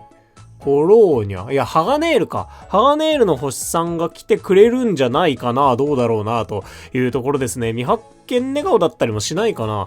ね、あとね、2億287万眠気パワーぐらいまで木曜日終了時点で来られたので、かなり、料理大成功が上振れてくれました。嬉しい。このままのペースでいけば割と余裕で422万トープマスター20いけるかなと思うので、メインアカウントはかなり余裕がありますね。というところまで来ることができました。さあ、どんなリサーチとなるんでしょうか。未発見寝顔パラダイス来てほしいところです。参りますリサーチへ。さあ、まずお腹の上で頼む大物よろしくお願いします。見たことない寝顔。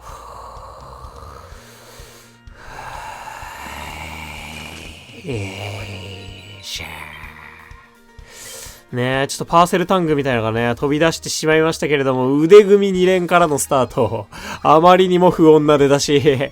よろしくお願いします。ちょっとね、やっぱこの未発見寝顔見られるね、このタイミングで、パルデアウパーちゃんとかのね、お腹の上ね、埋めておきたすぎたんだけど、まあまあそこはちょっと高望みが過ぎたのかなというところで、こっくりね、ピッピちゃんも来てくれていて、これが九段のやつですね。ということで、ハガネール先輩がおりまして、今日はこれあれか？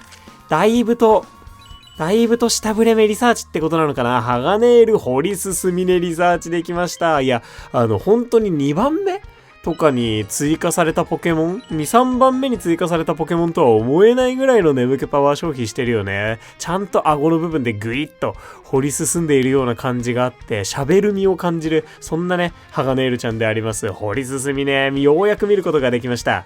ハガネールがうとうとしていても、その巨体は倒れそうで倒れないよ。絶妙なバランスで踏ん張っていて、研究者が一晩中観察したけれど、一度も倒れなかったんだ。ハガネールコンプリートとなりました。イワークより先にハガネールコンプリートしたね。さあ、ゴロゴロネのゴロン先生がいて、言うてもまだあと2つかな。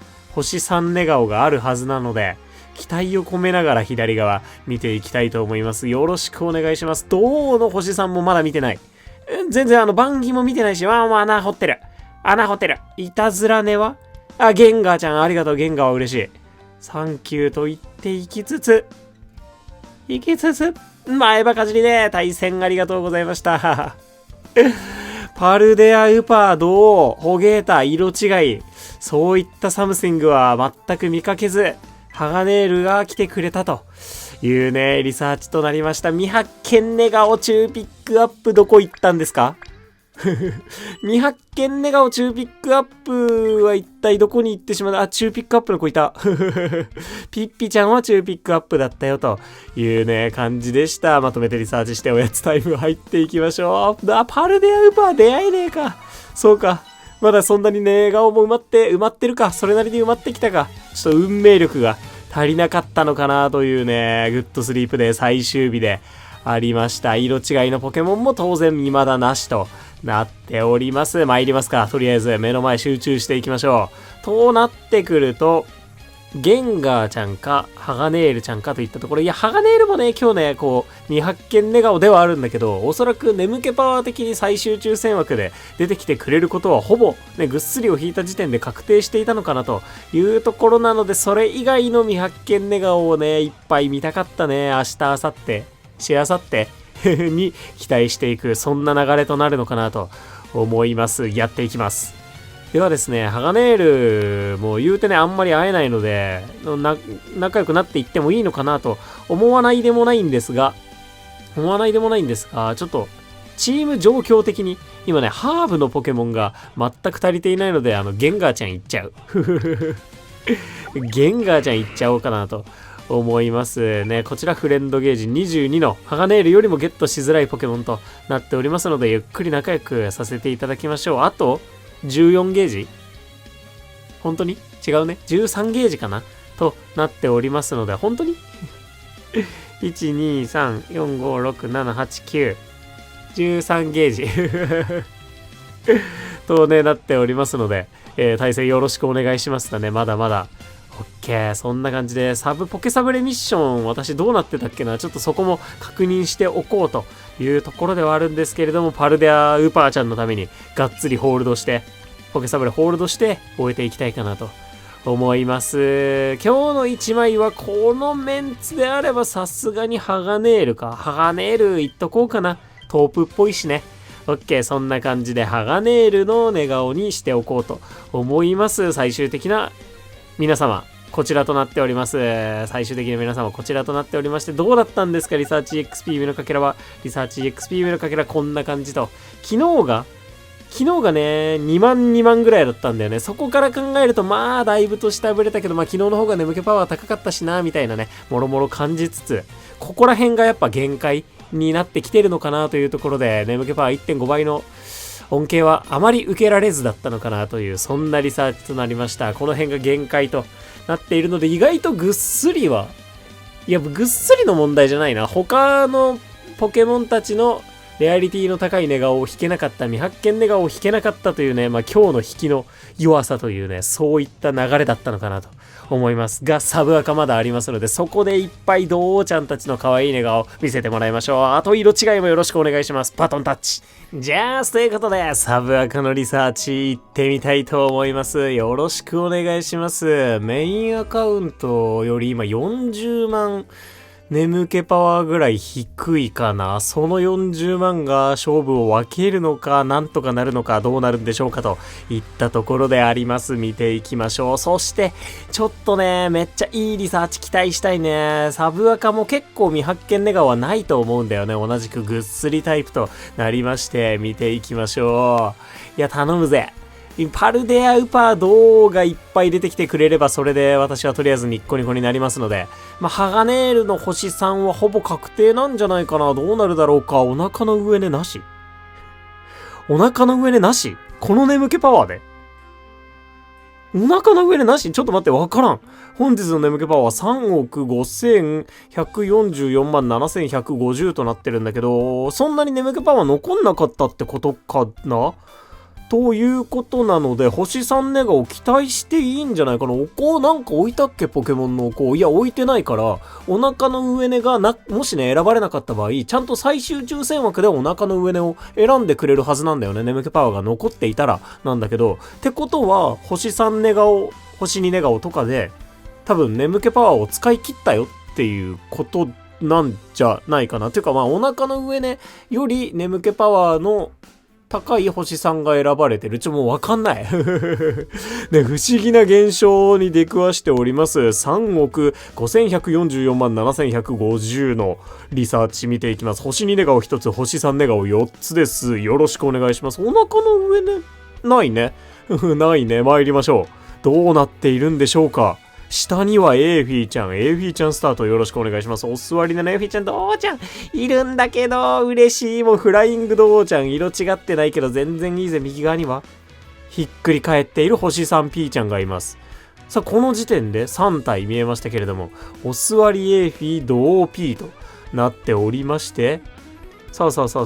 では周りぐるりと見て参りましょうか。じゃあ、どうちゃんも見えたけど、じゃあ左側からぐるっと行きましょう。何が来てるんだ。でも多分、ハガネールの星さんは来てるし、決めポーズは来てるんだね。そうなの。だから、ハガネールの星さんはいて、ニューネ顔パン。どうちゃん。顔がきねこらったじゃん。どうちゃん。どうちゃんだ。ありがとう。これは星 1? ですか？星1ネガを大口開けネが2つ来てくれたよと。ありがとう。そう、まだ見れてなかったのよ。サブアカね。1体しかまだ銅に出会えてなかったので、これで星1ネガを見れました。星3来てくれたりするかな？池や沼で暮らし、背中にウパンを乗せて対岸まで運んであげると、稀に泥の中で寝ている姿が見られるが、もしかすると運んでいる途中で眠くなってしまったのかもしれないね。まだ見てないんですよ。泥の中で眠っているドウちゃんをよろしくお願いします。さあ、右側参りましょう。待って、星3ネガオが1個、あと、P ちゃんが見たから、あと2個あるよね。その2個が激強ってことかな。でも多分、ハガネールだと思ってるんだけど、骨枕ね。ハガネール。終わり。はあ。こんなもんか。まあ、こんなもんか。いや、こんなもんっていうか、あれかな、シンプルに、ハガネールの星3寝顔が、本当にその、トープぐっすりの最強寝顔すぎて、お腹の上寝なんかよりも、強いという、そういうことなのかもしんないね。ハガネールの掘り進みねでした。で、先ほども言いましたけど、これでまあ一応ね、ようやくコンプリートとはなりましたね。ハガネールの星さん寝顔以上です。以上です。といった寝顔でした。いや、不思議リサーチだったね、今日はね。そして未発見寝顔は銅の星1のみと、まあある意味ハガネールもそうなんだけど、ハガネールはまあほぼ確定枠であったのかなというところなので、これはもしかしてぐっすりが魔境なんですか？多分そんなことないよね。今日の私の引きがちょっとね、あれだったっていう、そういうお話なのかなと思います。まとめてリサーチしておやつタイム入っていきたいと思います。まあでもぐっすりの子も結構来てくれたなという感じで、その中で来てくれたドウちゃんは本当にありがとうだったね。さあ、パルデアウパーにどちらのアカウントも出会えずとなりましたし、色違いのポケモンも両方のアカウント4回ずつね、終えまして、ドウがドウにチャンスつくんだ。ありがとう。これはもうドウ行こうぜ。これはどう行かせてもらおうぜってことで、ボーナスサブレ上げていきたいなと思います。よろしくね。どうしようね。お迎えまで行っちゃうかい、どうちゃん2体いるし。いい鳴き声。さあ、ということで、ポケサブレがね、なんだっけ、ミッションのポケサブレプラス5個従えてこの数なので、まあ、心もとなめといえばそうなんだけど、どうする？いや、どうちゃんさ、トープでしか会えないからさ、これ仲良くなっちまってもいいし、今週ね、まだ言うても中ピックアップなので、次に出てきてくれてチャンスがつくとか、まあ仲良くなっちまおうぜ。行っちまうか、ここは。ということで、どうちゃん、お迎えまで行ってしまいましょう。サブアカね、カカオのどうちゃんを探しておりますので、ぜひともレベル30カカオ運用できるドウちゃんとの運命的な出会いがあればなぁと思いますね。じゃあ下にいた子をお迎えさせていただこうかなと思います。どちらにもね、サブレ2枚ずつあげて仲良くなっていきまして、ありがとうドウ。美味しかったんだね。オッケーということで、無事ね、パルデアウパーはお迎えできませんでしたけれども、ドウはお迎えできる、そんなリサーチとなりまして、グッドスリープデーを締めくくっていきたいかなと思います。未発見寝顔が見やすくなる効果ってどれぐらいなんだろうね、本当にね。なかなかね、信用できる感じではもしかしたらないのかもしれねえななんて思いながら、なんだっけ、未発見寝顔発見ウィークみたいな、ポケモン発見ウィークだっけ、あれまたやってほしいね。結構いたからさ、未発見寝顔のポケモン。ぜひともそういったイベントをまたやってほしいですし、明日以降のリサーチにも期待していきたいですし、色違いもまだでありますので、ここからね、ラストリサーチ上振れてくれることに期待したいし、リサーチも上振れてほしいんだけど、どちらもね、メインアカウント、サブアカウント、トープ、マスター20いけるのかどうかもそろそろちょっとね、形になって見え始めてくるタイミングでありますので、明日、私が何億眠気パワーのリサーチをしているのか3億いってるといいんだけどね、3億いってたらギリ最終日料理大成功でいけるぐらいになるんじゃないかなと思いますので、そういったところにもね期待しておきたいなと思います。リサーチ EXP 夢のかけらこんな感じ。昨日のがまあさすがに多かったよね。OK ということで、どうちゃんをお迎えできました。どっちのアカウントでもね、どうをお迎えしました。レベル19、ちょっと低め、性格ずぶとい、めちゃくちゃ似合うね、どうっぽいよというところで、さあ食材なんでしょうか。パン。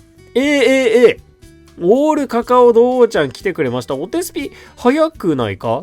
ずぶといだよね。ずぶといにしては早いから何かしらのサブスキルが効いてる気がします。サブスキルせーの。ほい。お手スピ S となりまして、食 M 持っててくれたんだけど、これがね、25にあってくれたのであれば、文句なくレベル30まで育てて、ね、パパッとちょっとカカオ担当としてお手伝いしてもらうところではあるんですけれども、どうなんだろう。どうのその食材お手伝い確率補正なしのレベル 30AA カカオの子がどれぐらいのお手伝い能力なのかちょっと把握してないので、またねそういったところも計算してこのどうちゃんにお手伝いしてもらうかどうか考えていきたいなと思います。動きと表情が良すぎるよかった今日どうを見れて、もうそれだけでやっぱかなり癒されるね。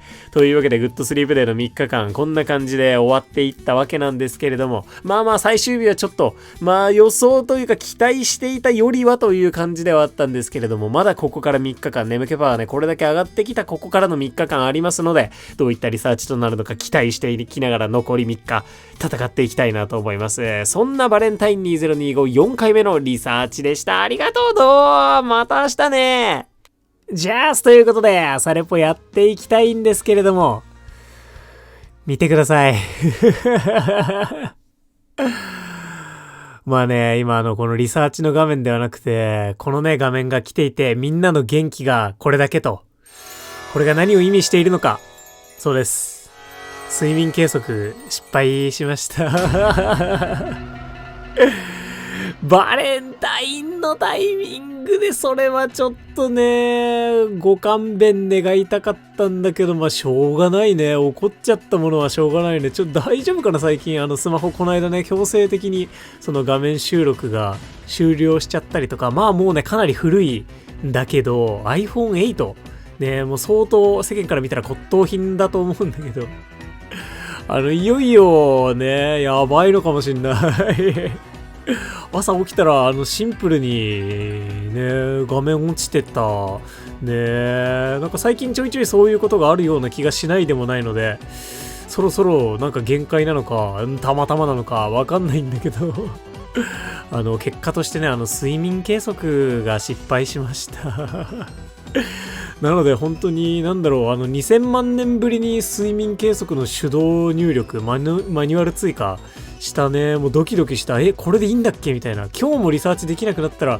怖すぎるんだけどみたいな、そういう怖さが睡眠データのマニュアル登録にはあるよねということでね、マニュアル登録したのでポケモンたちの元気だけは回復することができたんですけど、やっぱね、バレンタインのリサーチ、バレンタインのどうちゃんたちが出てくる色違いのリサーチできないのはあまりに悲しいねグッドスリープデーのね、その寝顔が増えるリサーチ、かつグッドスリープデーの時はね、睡眠スコアが2倍3倍2倍になるから、睡眠スコア経験値がね倍になったりとかするからさ、そこで失敗しなくてよかったとは思ってるんだけど、いやーちょっと明日とかも普通に計測できるのか怖いねもうさ、その画面が落ちてるとかアプリが落ちちゃってるとか睡眠中だからさ、もう判別できないじゃん。私結構寝る前にお水とかめっちゃ飲んじゃってお手洗い行く時とかちょいちょいあるんだけど、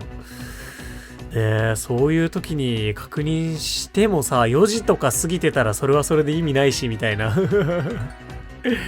いやーね、そんなちょっとね明日の結果にね怯えながらもまあそんな睡眠計測を失敗したよという、もうこのリアルな、ね、今の画面で見ながら後撮りしてるんだけど、リアルなこの時刻進め方の遅さね、もう本当にこれでいいんだっけってマニュアル登録ってこれでいいんだっけって思いながら、なんだろう、ある意味ね、起きてしまったこの頭でねやっております一応ね、なんかよくわかんないけど8時間45分ぐらいにしとくかと思ったんだけど、どうせだったら10時間とかにしとけばよかったお休みリボンのためにねなどと思いながらも睡眠計測を失敗しまして、本日メインアカウントのバレンタイン2025 5回目のリサーチとなるはずだったんですけれども、メインアカウントのリサーチはなしとなりますなりましたいやー、夢のかけらとかももらえないのきついね。マジこれなんかね、もうなんかね、まあしょうがないんだけどさ、睡眠計測失敗に関してはこちら側の責任でしかないんだけど、なんかもうちょっとなんかね、手心あったらいいんだけどスリープポイントと元気以外にもね、なんかもらえるように今後改善されてくれたら嬉しいななんて思いますね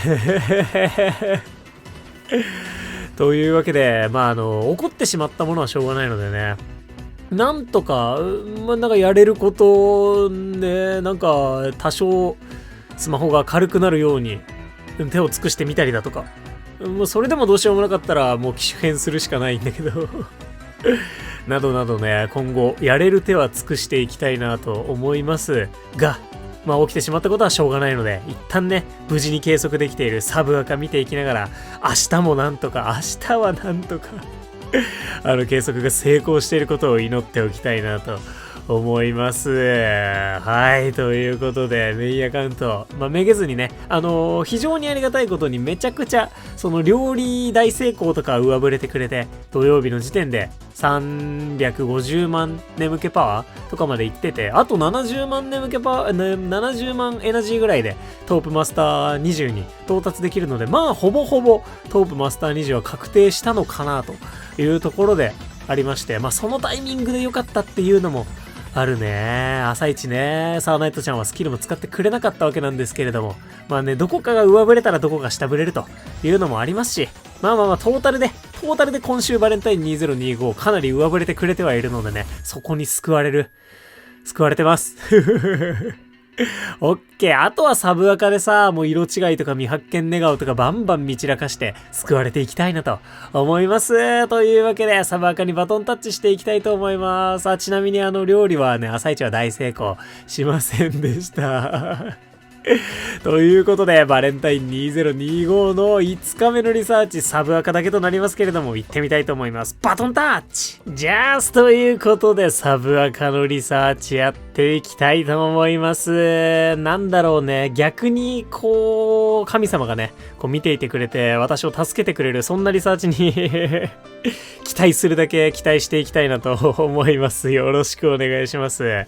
サブアカどうだろうね、トープマスター20いけるだろうね。いけるだろうかね。最終日料理大成功が引けたらね、いけるような気はしないでもないんだけれども、対戦よろしくお願いします。本日5回目のリサーチとなっております。サブアカはちゃんとリサーチできて偉いね。うとうとタイプとなりましたので、もうどうちゃんマジででちらかしてくれ、よろしく頼むぜ。まだ星さん寝顔見られてないし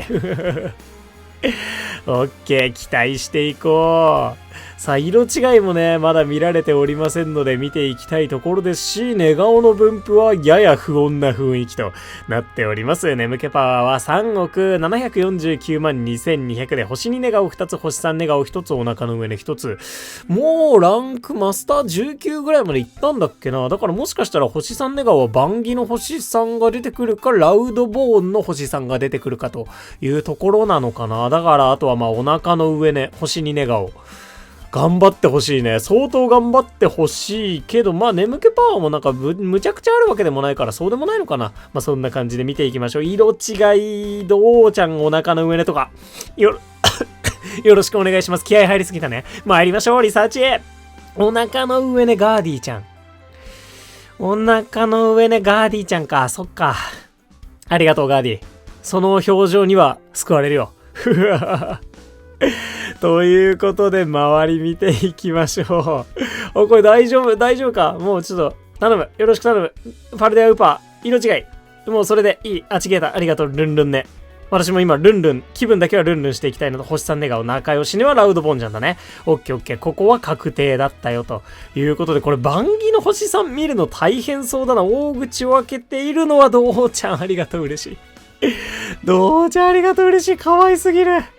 可愛すぎるね、どうちゃん。まあね、これラウドボーンの星さんが来た時点で、銅の星さん寝顔は絶対にね、出てこないということになってしまったわけなんですけれども、色違いにあとは期待しながら見ていきたいと思います。ウトウトタイプ、もうね、保証の2体は使ったので、こっからウトウトが全く出てこないということもあり得る。いたずらね、ゲンガーちゃんも来てくれて嬉しい。棒立ちねはラッタ先輩頼むぜ。色違い、ここでね、こう、帳尻合わせていこう。ニコニコねって、パルデアウパーちゃんだ気がする。まあ、ゴースもいるんだけど。見ていこうぜ。色違いであってほしいね。参ります。ヒャン色違わない。ぐーたらしているのはドクロッグ先輩久々に見ましたけれども、なんとかパルデアウパー来てくれたぜ。よかった。色違わないけど、パルデアウパーちゃん。めちゃめちゃあれだね。リサーチ XP 夢のかけら多いね。種ポケとは思えないけれども、まあやっぱり新追加のポケモンだったよということで、残りまとめてリサーチしておやつタイム入っていきたいなと思います。まあ、さすがにやっぱね、色違いお腹の上でどうとかちょっと高望みしすぎではあったね。オッケーオッケー。まあ、パルデアウパー来てくれたので、そこは本当に行幸サンキューありがとうというところだね。バンギラスはマジ見んの大変。本当に。あとはヤミラミちゃんもやはり大変というところだね。まあ、今回ね、ただでさえ闇鍋だから、出会いづらいっていうのももちろんあるんだけれども、まあそんなわけでパルデアウパーせっかく会えましたので、ここはしっかりとボーナスサブレ上げて、もうお迎えまで行けたらなというところ、さすがにね、満腹にはならねえよなと。泣きっ面に8現象。まあそれはそれで、ね、泣きっ面に8ってあるよね。よろしくお願いします。うわ。癒し。あまりにも癒し。サンキュー、パルデアウパー。優しすぎる。ありがとう。オッケー。もうこれ涙出そうだね。マジで。ありがとうすぎる大成功でパルデアウパーをお迎えさせていただきまして、まあなんとかね、この動画的にも、花を添えることができたのかなと。いうところですね。じゃあもう今日はね、どうちゃんではなくニコニコしすぎているこのパルデアウパーちゃんを今日の一枚に据えておこうかなと思います。ホゲータの飴サンキュー。ここもめちゃくちゃありがとうだ。オッケー。ということで、リサーチ XP 夢のかけらはこんな感じとなりました。まあ、さすがに若干下振れ目のリサーチではあったんだけれども、シャーなしではないよね。どうちゃん、中ピックアップになってるので、もうちょっと頑張っていただければなという。まあでも逆にね、ここが今天井なので、明日明後日ね、どういった上振れたリサーチになるのかっていうね、ところに期待しながら見ていけるかなと思います。ということでお迎えしましたパルデアウパーちゃん、何気に4体はお迎えできているみたい。今週4体目のお迎えとなりました。うっかりや神様からのプレゼント来た。プレゼント来てもうてる可能性ありますね。見ていきましょう。ステータスの SP 高い。金スキルとかの可能性もあるんじゃないかな。食材なんでしょうか。パン A、B、A タイプとなりましたね。レベル60までいけばカカオ結構得意だよ。最大所持数がはちゃめちゃなことになってる。これは L がついてるかな。サブスキルせーの。ほい。所持 L スキル確率アップ M 食 M も持っててくれたんだけどね、そこは100となりましたね。これ所持 L 食 M とかだと結構もうはちゃめちゃがはちゃめちゃで押し寄せるはちゃめちゃっていう感じだったんだけれど、まあまあなかなかね、うっかりや AA 食 M ウパーとかそんなね、とんでもない逸材はね、まあなかなか出会えるもんではないよというところではあるんだけれども、本当にそのうっかり、性格うっかり山で含めてね、めちゃくちゃドキドキさせてはもらえたので、本当になんとかもう救われた気分でいっぱいだね。明日はメインアカウントもちゃんとね、睡眠計測成功させて、素敵なリサーチ、もう色違いもでちらかしてもらって、もうね、見てくれてるみんなと一緒に、うわ、もうとんでもない、やばいじゃんってね、なるようなリサーチになったらなというのを願いながら本日は寝ていきたいなと思います。一応ね、本日がこの睡眠計測的にはバレンタイン2月14日に寝た後のリサーチということだったんだけれども、ねえ、七転び八起き前途多難ちょっとわかんない。状況に合う適切な四字熟語だか、ことわざだか出てこなかったんだけれども、なかなか不運に見舞われた本日のリサーチではあったんですけれど、まだあと2回リサーチ残されておりますので、みんなと一緒に笑えることを期待していきたいなと思います。そんなバレンタイン20255回目のリサーチでした。ありがとう。明日はいい日になるよね。ハム太郎。またね。じゃあ、ということで朝レポやっていきたいと思います。572日目のリサーチ、バレンタイン20256回目のリサーチとなります。昨日、メインアカウントね、睡眠計測に失敗しまして、リサーチができないというですね、本当に、残念なというか悲しい朝を過ごしたわけなんですけれども、今日はなんとか、計測できたわ。もう計測できる喜びに打ち震えてるよ。今私は特徴なしタイプでしたね。ということで、マジで昨日ほんと寝るの怖かった。睡眠計測アプリでさ、豊かな睡眠を取るためのアプリの側面があるのに、計測失敗が怖いの、本当にねえだよね。なんとか無事ね、一夜越すことができてよかったなと思います。眠気パワーも4億1315万5800となりまして、トープマスター20が422万エナジーくらいとなっておりますので、もうね、日曜日の朝の時点でほぼトープマスター20確定のラインまで来たとなっております。朝一ね、料理大成功してくれたらその時点でトープマスター20っていうのが画面収録に残せるかなと思ったんだけど料理大成功はせずお預けとなりました。そんなわけで6回目のリサーチやっていきたいと思います。マジ昨日ね、ファルデアウパーどうもちろんね、出会うことができませんでしたので、今日見散らかして色違いもまだ出会えてない2アカウントあって、ね、やっていきたいと思います。星2ネガを3つ、星3ネガを3つ、お腹の上に1つ、特徴なしタイプ。最終抽選枠誰になってるんだろう。参りましょう。リサーチへ。さあ行きます。お腹の上にどってりおっきい子来い。ロコンちゃん、下にはそうなのちゃん。大丈夫そう大丈夫そうスタートだね。もうね、ここぐらいまでね、ほんと眠気パワーが漏れてくると、お腹の上に誰が来るかみたいな勝負にね、なってきつつありますのでね、そこはもうしょうがないかなといったところ、そうなのちゃん星3ネガオだったかな、決めポーズね。だね、ということで、星3ネガオもあと2つ。対戦よろしくお願いします。さあ、周り見ていきましょう。どうなるかな。大枠ビネはパルデアじゃない方のウパーちゃん。きっとパルデアウパーちゃんかなと思ったけれどもさ、ニヤニヤね、星に寝顔のゲンガーちゃんも来てくれていて、ここはかなりありがたい感じ。さあ、この子はオスのウパーちゃんだね。原種ウパーちゃん来てくれました。さあ、大物ニュー寝顔来てくれような。ひっくり返りね。誰だっけ？あ、トゲピーちゃんが来てましたよと。ね、なかなかトープでひっくり返りねはね、イメージがあんまりなかったわけなんですけれども、あれだね、ゴースちゃんがさ、ニコニコねから進化したらニヤニヤねになるの。ね、かわいいよね。さあ、ということで右側を見ていきましょう。色違いがぽってり来てくれたりなんか、逆さ冬、星3寝顔が、あと1個なんだけど、仲良しね、ラウドボーンが星3寝顔だったよ、というところだね。残念ながらエンテとかでもないという感じとなっておりまして、はずみねがププリンで終わりか。終わりです。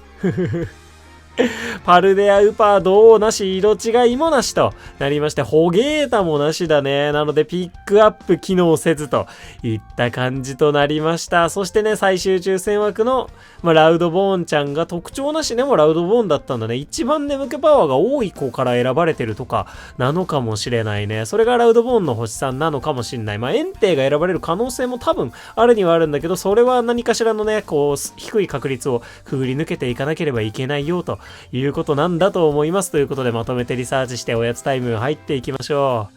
いや本当にこれぐらいの眠気パワーになってきたのもあるし、色違いの出現云々もあるし、本当にやっぱ眠気パワーこんぐらいまでいくとかなり分割睡眠ゲーになってくるね。ポケモンスリープなんかね、やっぱ一括睡眠まったりエンジョイ勢としては何かしらね、こう、なんかこのもったいなさ、その夢のかけらとかもさ、損してることになっちゃうから、なんかね、解消してもらえたら本当に嬉しいなというところではあるんだけれども、ね、今後のアップデートに期待したいと思います。そうだった。昨日マニュアル入力してるから、ボーナスサブレが増えるんだけど、パルデアウパー来てくれなかった。こういうタイミングでこそね、来てほしいんだけれども、まあ、チャンスがついてくれたププリンちゃんにはポケサブレあげておきつつ、ロコンとかをホナ狙っていこうかなというところだね。ボナサブ2枚あります。忘れてた。何の画面って思っちゃったわ。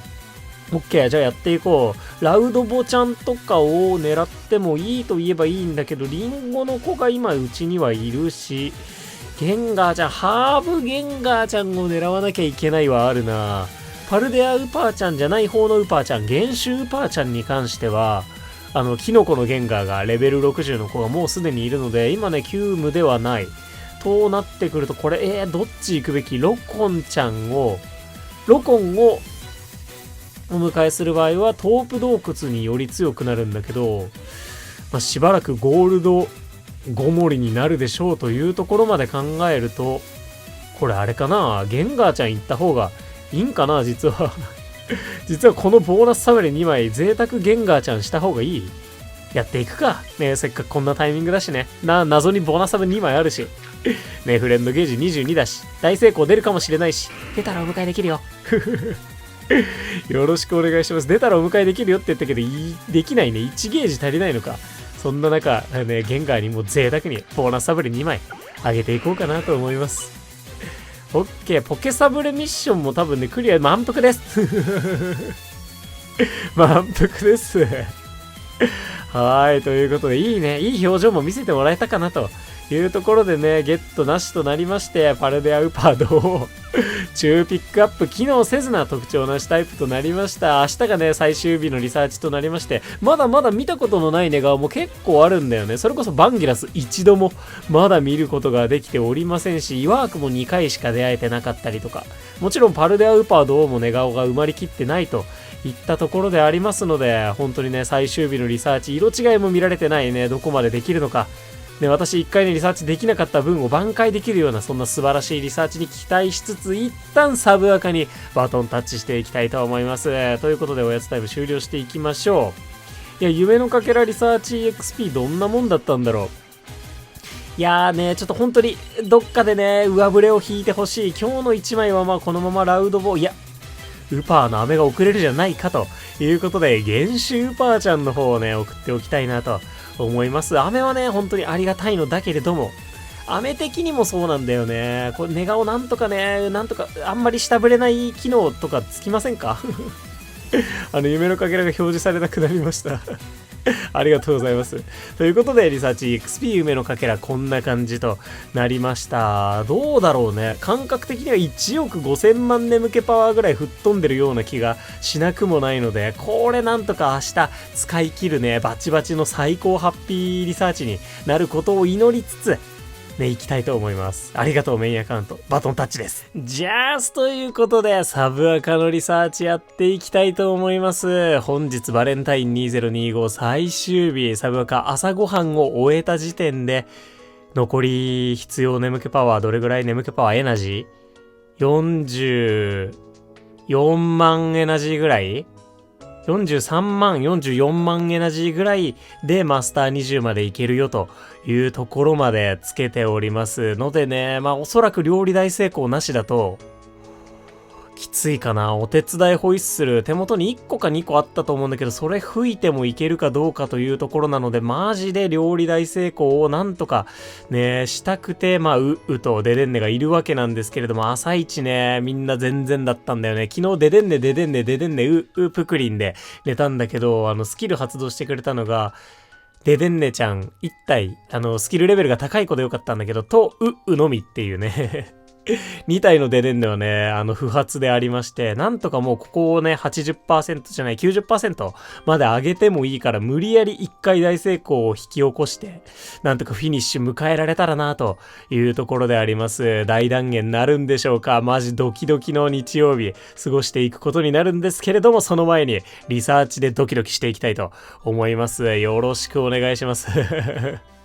さあやっていきましょう。557日目のリサーチとなっております。こっちも特徴なしタイプになるんでしょうかね。参りましょう。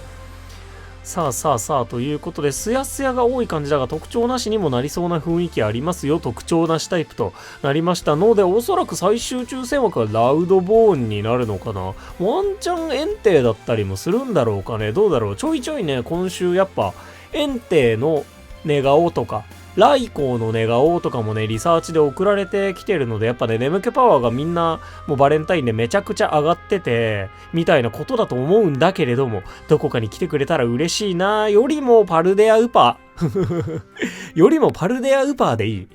8体中7体パルデアウパーでいい。7体パルデアウパーからのラウドボーンでお願いできたらなというところであります。そんなわけで眠気パワー3億6289万4500で、星2ネガを4つ、星3ネガを2つ、お腹の上ね1つというリサーチとなりました。参りましょう。これが明日ね、4億2200万眠気パワーを超えていることも期待しながら参ります。リサーチ。さまずお腹の上ね、先ほどはロコンちゃんでした。今回は色違い動画ばっこりではなかったけれども、ドッテリエフィーちゃんいいよ。幸先いいよ。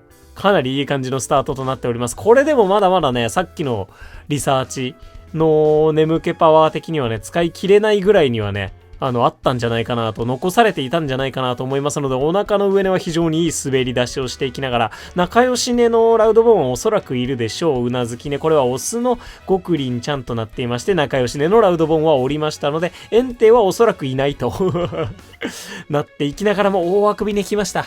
先ほどは減収パーちゃんでした。何でしょうか？パン色違ってないパルデアウパーちゃんだ。よろしくね。嬉しいぜ、ありがとう。火の粉のロコン。ロコンも先ほどに引き続き来てくれたよといったところ。でもいい感じよ、こっち。いいリサーチ、いい感じ。さあ、ただ星3寝顔がもうなくなってしまいましたということは、どうちゃんの星3寝顔は見れません、まだ。明日だね。最終日に全ての期待をかけていきながら、まだ色違いのなんやかんやとか、出てくるかもしれないしとか、ね、思いながら右見ていきたいと思います。リザードン、ハラバイネ、棒立ちネのラッタちゃんがおりまして、なかなかオレンジ色っぽい感じとなっていきつつ、あと1体か？ラストですか？ぼんやりング。対戦ありがとうございました。どうちゃん出現なし、色違いもなしと、2アカウント合わせて、11回。1回かけちゃったからね。11回のリサーチがありましたけれども、色違いなしとなっておりますのでね、1アカウントで全分割しても、色違い見られてないということでありますので、やっぱ色違いなかなか大変だね。まあ、とりあえずパルデアウパーちゃん1体来てくれて本当に良かったぜ。まとめてリサーチして、おやつタイムやっていきたいと思います。まあでも本当にラウドボーンに加えてね、お腹の上にエーフィーまでいたので、そこはかなりありがたかったかなという、そんなリサーチになったと思います。すべてのポケモンのリサーチ完了です。でもやっぱあれだね、これぐらいまで来ると本当に、お腹の上ねがエーフィーでも、若干下振れてるぐらいなんじゃないだろうか、どうだろうか。ね、それぐらいのリサーチとなっているので、そこはといったところだね。マジでなんか本当に、リサーチのね、は絶対に下振れない機能みたいなのを、なんかつけてほしいね。最終抽選枠以外にも本当お願いしますといったところではあります。でも多分なんとなくなんだけど改善はされていかない気はするよね。なんかね、どうなんだろうね。さて、そんなことを言いながら、行くぜパルデアウパーちゃん。勝負だ。これもうボナサブから行くか。ちょっとね、真剣勝負していきたいと思います。もうやっぱね、残り日数も今回と、リサーチ的には今回明日と、2回となっておりますので、もう大成功が出てくれたらゲットできるボーナスサブレ先、スタートでやっていきたいと思います。対戦よろしくお願いします。頼むぜパルデアウパー。今週、ひどい目にもあってきてる。だからなんだと言わんばかりの、満腹じゃない、サンキュー。ありがとう。マジでそのニコニコに救われるぜ。オッケーということで、パルデアウパーちゃんバッチリお迎えできまして、超成功のラッタちゃんもしれっとお迎えしまして、隠れてププリンかわいい。オッケー、そんな感じで本日締めくくっていきたいと思います。サブアカはね、もう確かポケサブレ15枚ミッションクリアしてたはず。なんだよね、メインアカウントはあと何枚かちゃんと確認しとかなきゃだな。さあじゃあ今日の1枚ね、しっかりウパー族来てくれましたので、今週はウパーにしておきたいなと思います。大あくびねのマジでいい顔のウパーとなりました。雨的には嬉しい感じ。リザードンとかも来てくれたのが非常にありがたいな。人影いつか育てられるんでしょうか。ねえ、とても楽しみにしております。ということで、リサーチ EXP 夢のかけらこんな感じとなりました。やっぱまだもうちょい使えそうな感じがするよね。なんなら全然1億眠気パワーぐらい。まあそんなでもないかな。まあでも近くね、1億眠気パワー近くはもうちょっと上乗せできそうな気がするので、最終日頑張ってほしいところであります。ではお迎えしましたラッタちゃん、パルデアウパーちゃん見ていきたいと思います。ラッタ何体目だい？何気に3体目のお迎えとなってます。フレンドレベルは4になりました。SP 高いよ。さあ食材なんでしょうか？パン。BB となりました。B が大豆珍しいよね。さあそしてお手スピ最大所持数も木の実タイプだからこんなもんかい？サブスキルせーの。ほい。最大所持数アップヘッシュ。あれかな、のんきがやっぱ SP に与える影響は一番大きいのかもしんないね。EXP 獲得量ダウンはあんまり SP に関係ないし、元気回復量アップは SP への貢献度が高いしということで、多分元気回復量アップで元気チャージを持っているから相乗効果でみたいなことはないんだと思ってる。そこまでちょっとね、詳しくは知らないんだけれども、そんなラッタちゃんとなりました。ありがとうラッタ。さあそれではね、どちらかというと今週の本命でありますパルデアウパーをお迎えできたぜ。いい顔よろしくお願いします。5体目のお迎えテレアナパルデアウパーちゃんとなっております。ステータスドン SP391 高いんじゃないか。どうだろうね。性格無補正にしては低くない気がしますが、食材なんでしょうか？パン AAA オール A 来ましたし、お手スピってこんなもんだっけ？早い気もする。早い気もします。サブスキル見ていきましょう。せーの。ほっ。お手スピース。スキル確率アップ S。食材確率アップ S となりました。これつまり、レベル60待ったなしってこと？待ったなしなのかもしれない。これ待ったなしか。最大所持数アップがね、もちろんあってくれたら嬉しいんだけど、ギリ、パルデアウパーちゃん、ドウちゃんはそれなりに最大所持数多いので、これは、ありか？これはありか？強いて言うとサブアカ。そうなの、ウパーちゃんは原種の方、ヌオーちゃんの方がね、スイ君がいるので、原種のヌオーちゃんを狙った方がいいという側面があり、また、スイ君がいるので、カメックスをカカオ担当にした方が強そうというのもあり、でもドウちゃんもスイ君と相性は別に悪くない。なんならいい方というのもあり、これ、あれだね、一旦お気に入りはつけて、逃さずがっちりホールドでやっていきたいと思います。ミニ飴ブーストとかもなんかうまいこと絡めてね、ウパーの飴を節約しながらどうのこうの、うんぬんかんぬんやっていけたらなと思います。やっぱね、なかなか銅のエクレアを今後メインで作っていくというのは難しいのかなという気もするんだけれど、言うてもね、コーヒー担当がもうすでにがっちりいるので、これ以上ないぐらいね、素敵なウパーちゃんが来てくれたのかなと思います。ありがとう、パルデアウパー。まさかの AAA。ねえ、素敵な出会いに恵まれました。嬉しい。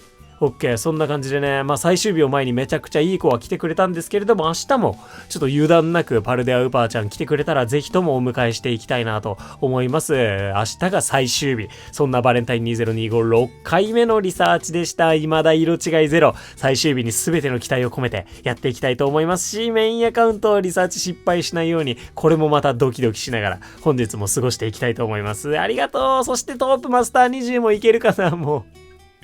ドキドキが詰まってるね。最終日楽しみです。また明日じゃあすということで朝レポやっていきたいと思います。573日目バレンタイン20257回目ラストのリサーチとなるんですけれども、ねえ、まだね、色違いのポケモンだったりとか、パルデアウーパー、銅の寝顔が全部埋まってないよとか、スヤスヤタイプになりましたね、最終日。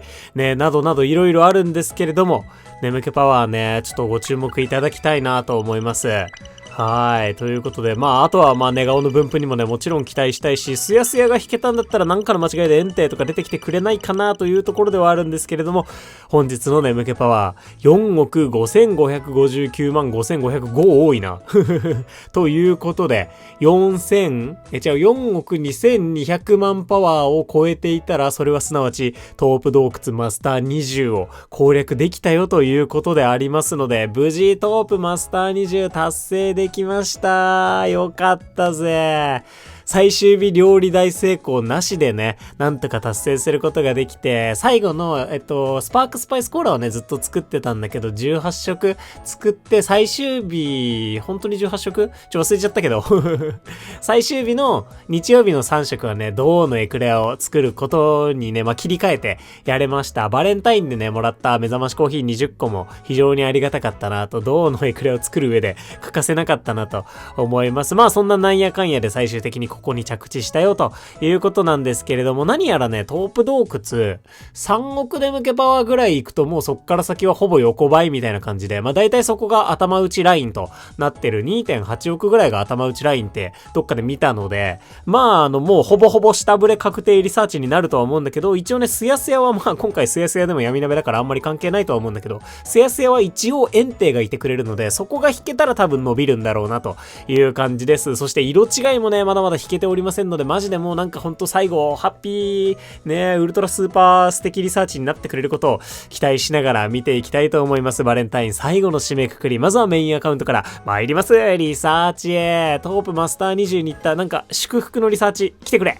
よろしくお願いします。お腹の上根は。ウィンディでかいってそれは。それはでかいってありがとう。もうこれ見れただけで本当に御の字。だね。ウィンディのお腹の上で見ることができました。かわいいウィンディ。ありがとうだ。コテコテ寝てる。さっきね、クワーって、この瞬間かっこよすぎない？買いたい。我が家に来てほしすぎる。そんなウィンディちゃんだね。ウィンディ星2が埋まってないんだ。お腹の上でゲットです。いつも威風堂々としているウィンディ。最高に寝心地のいい環境だと感じると、普段の姿からは考えられない無邪気な子供のような眠り方をするみたいだ。嬉しいぜ。こういうポケモンのお腹の上がね、眠気パワーが伸びてきた後に見られんのがいっちゃん嬉しいんだからということで、ウィンディのお腹の上ね、見られたぜ。やったぜ。どうのお腹の上で見てなくない？それはしょうがないか。待って、右側なんかちょっとチラッと見えた気がしたけど、じゃあ右側から見て参りましょい。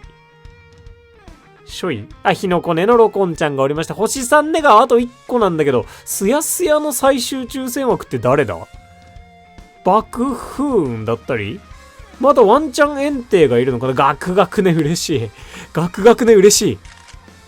今週初めて会いましたや、南先生。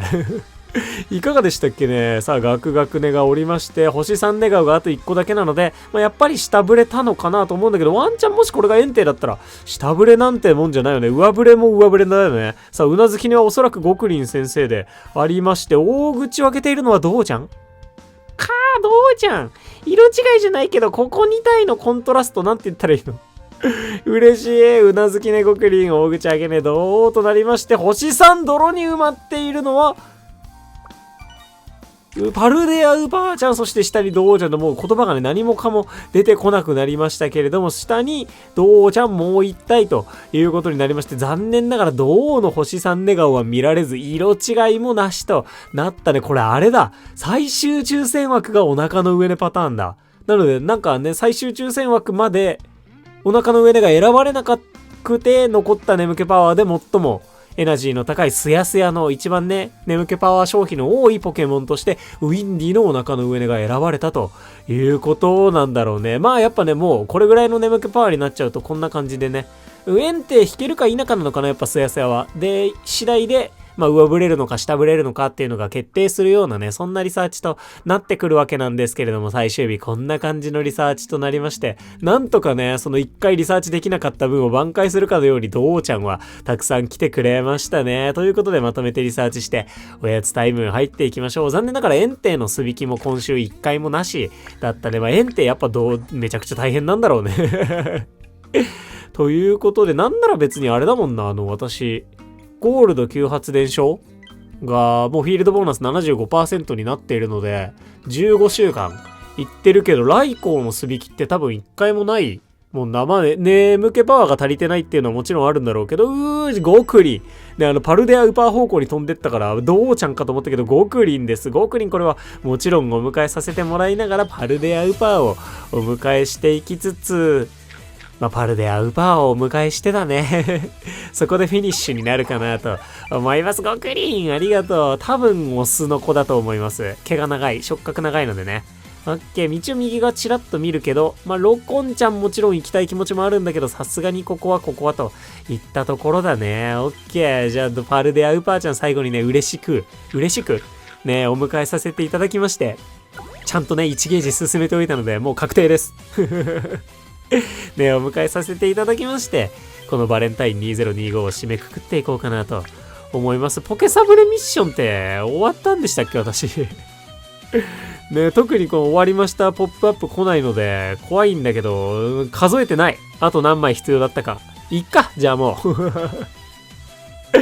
いっかということにして終わっていこうと思います。ということで最終日でパルデアウパーちゃんね、無事中ピックアップでお迎えすることができました。でもやっぱこのぐらいの眠気パワーになるとあれだね、本当にピックアップないともう、なんかどういうリサーチになるのか全然予想がつかないね。さすがにウパーちゃんにしておきたいなと思いますね。泥にマリネにしておきましょう。ウパーの飴もマジで今週ゲットできた気がする。本当にフレンドリサーチのパワーをめちゃくちゃ感じたね。めちゃくちゃウパーの飴を送ってもらえていたような気がしますね。ということで最終日4億5000万の眠気パワーのリサーチ、こんな感じとなっております。ここがトープ洞窟の限界リサーチだったよというね、そんな感じでした。じゃあやっぱあれなのかな、うとうとかぐっすり引いた方が基本的にはこのぐらいの眠気パワーになってるといいのかもしれないね。うとうとだと多分っていうかラウドボーンが最終抽選枠になってるはずで、ぐっすりだとハガネイルが最終抽選枠になってるかなと思います。で、スヤスヤやめた方がいいって言ったけど、あれか、スヤスヤだとワンチャンエンテイになる可能性もあるのか、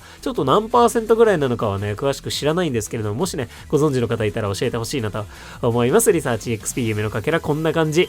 OK ということでお迎えできましたゴクリンウパー見ていきたいと思います。ゴクリンもうフレンドレベル7まで来たぜ。ゴクリンわんぱくな子。はい。元気獲得力アップです。SP が高いです。ゴクリン絶対こんな SP 高い子じゃないよね。スキルレベル上がってたりするかい？食材なんでしょうか？ぽい。AAC となりました。キノコないパターンだね。これは珍しいけどパワーはありますね。お手伝いスピード速い？もしかしてゴクリンにしては。そんな気もしないでもない。スキルレベルも上がってないサブスキル。せーの。ほい。おわりでスキル確率アップモテボ。お手スピ上がってないわ。ゴクリンごめん。お手スピ上がってなかったね、全然。あなたは結構素早いわね。スキル確率アップモテボですって。いやでも私、非常に育てたくなっちゃうけど、私ゴクリンはもうだよ。サブアカで育ててるから、メインアカで育てるんだったらゴクリン以外の子がいいっていうかそうする。そうしたいという強い意志を持ってね、ゴクリンには向かっていきたいなと思いますけれどもね、ちょっとスキル確率アップモテボなんか来られるとちょっとやっぱ揺らぎかねないよね。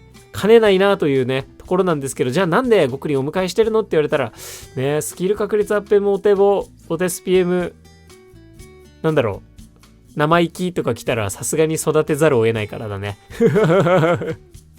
そんなゴクリンちゃんでした。ありがとうゴクリン、嬉しい。でもめちゃくちゃ癒されたぜ。サンキューな。ということで、めちゃくちゃね素敵なゴクリン来てくれましたので、この流れでねそのままパルデアウーパーちゃんめっちゃいい子、カモン素直無補正の子となっております。 SP は382。わからん。さあ食材なんでしょうか。コーヒーはコーヒーはねえ、私ね、メインアカウントはコーヒーじゃない、ココアじゃない、カカオのカメックスも、コーヒーって言った後カカオを言おうとするとココアが出てきちゃう。コーヒーじゃねえともう混ざりまくってるカカオのカメックスレベル60がメインアカウントはすでにおりまして、で、コーヒーがね、相変わらずレベル27のクワガノンにコーヒー集めてもらっているというね、状況でありますので、コーヒーのポケモンを探し求めているんだけど、はい。い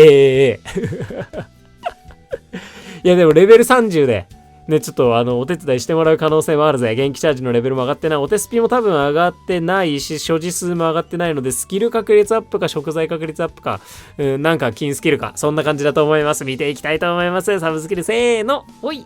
スキル確率アップ M パラダイス。スキル確率アップ M パラダイスだね。これ、あれだったね、逆。逆立ちしてもらえてるとね、めちゃめちゃのはちゃめちゃのどちゃどちゃだったんだけど、まあ、いずれにせよあれかな。レベル50にね、食 M 持ってきててくれててめちゃくちゃ強いんだけど、私 AA はちょっと今のところ50レベルまで育てる予定がないかなといったところの、そんなウパーちゃんで、ね、めちゃくちゃいい子ではある。めちゃくちゃいい子ではあるね。もう人によっては大歓喜だろうね、これね。全然レベル60までこの子育てますっていう人もね、めちゃくちゃいそうな、そんなはちゃめちゃウパーちゃんとなりました。今日はスキル確率アップ M に踊らされた。踊らされたで日本語合ってるのかわかんないけど、踊らされた。そんなリサーチだったね。ということで、ゴクリンウパーゲットできまして、今週はメインアカウント、ゴールド級発電所に戻っております。なぜでしょうか？そうです。コーヒーがないからです。ねえ、コーヒーがないメインアカウントね。まだまだコーヒーのポケモンたちとは向き合っていかなければならなそうで、ねえ、しばらくトープには戻ってこられなそうなんだけど、パルデアウパーちゃんともね、また素敵な出会いがあることを本当に願っております。そんなバレンタインの1週間、まずはメインアカウントでした。それでは最後、サブアカ、色違いここまでゼロであります。どんな結末を迎えるのか、バトンタッチ。じゃあ、ということで、サブアカのリサーチもやっていきたいと思います。実にゴールドって感じの面々だね。サブアカも今週なんかわけもわからず、とりあえず一旦ゴールドに来ました。まあ、フィールドボーナス 75% になるぐらいまではいてもいいやろな、みたいな感じで、ポケモンたちの育成に勤しんでいきたいなと思います。ちなみにメインアカウント、サブアカウントともに2週連続、デザートドリンクとなりまして、食材がもうまるでありません。よろしくお願いします。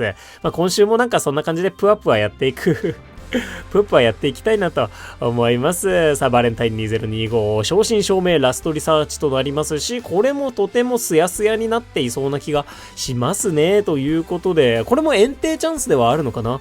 園庭、まあ、どうすんの園庭。もしなんかはちゃめちゃな子をお迎えできたら、スイ君がいるから、ねえ、むずすぎるんだけど、まあ、そんなね、川残用しても仕方がないので、まずは出てきてくれるかどうか期待しながら見ていきたいと思いますが、星さんネガをたくさん来てくれたので、なんかエンテがいる感じじゃない。エンテいるとしたら星2ってことだろうしね。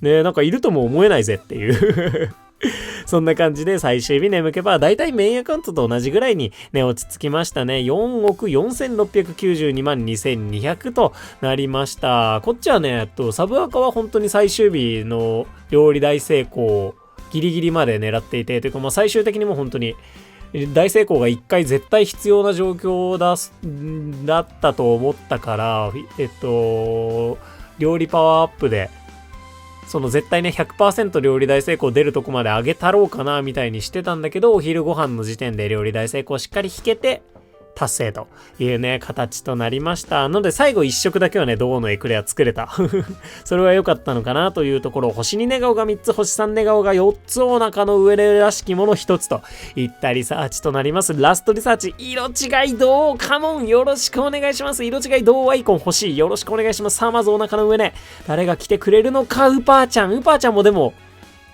埋まってないねんそうなのよ、埋まってないねん。ありがとうパルデアウパーのお腹の上ね。これが色違いとかだったらね、あまりにもサプライズだったんだけれども、それはさすがに高望みしすぎといったところで、嬉しい、埋められたぜ、コンプリートサブアカ。もともとは水中にいたが、毒の粘膜で体を保護しながら陸の上でも暮らすようになった。普段は泥地に住処があるので、全身泥まみれになって眠る姿を見ることができるよ。ウパーコンプリートです。やったぜ。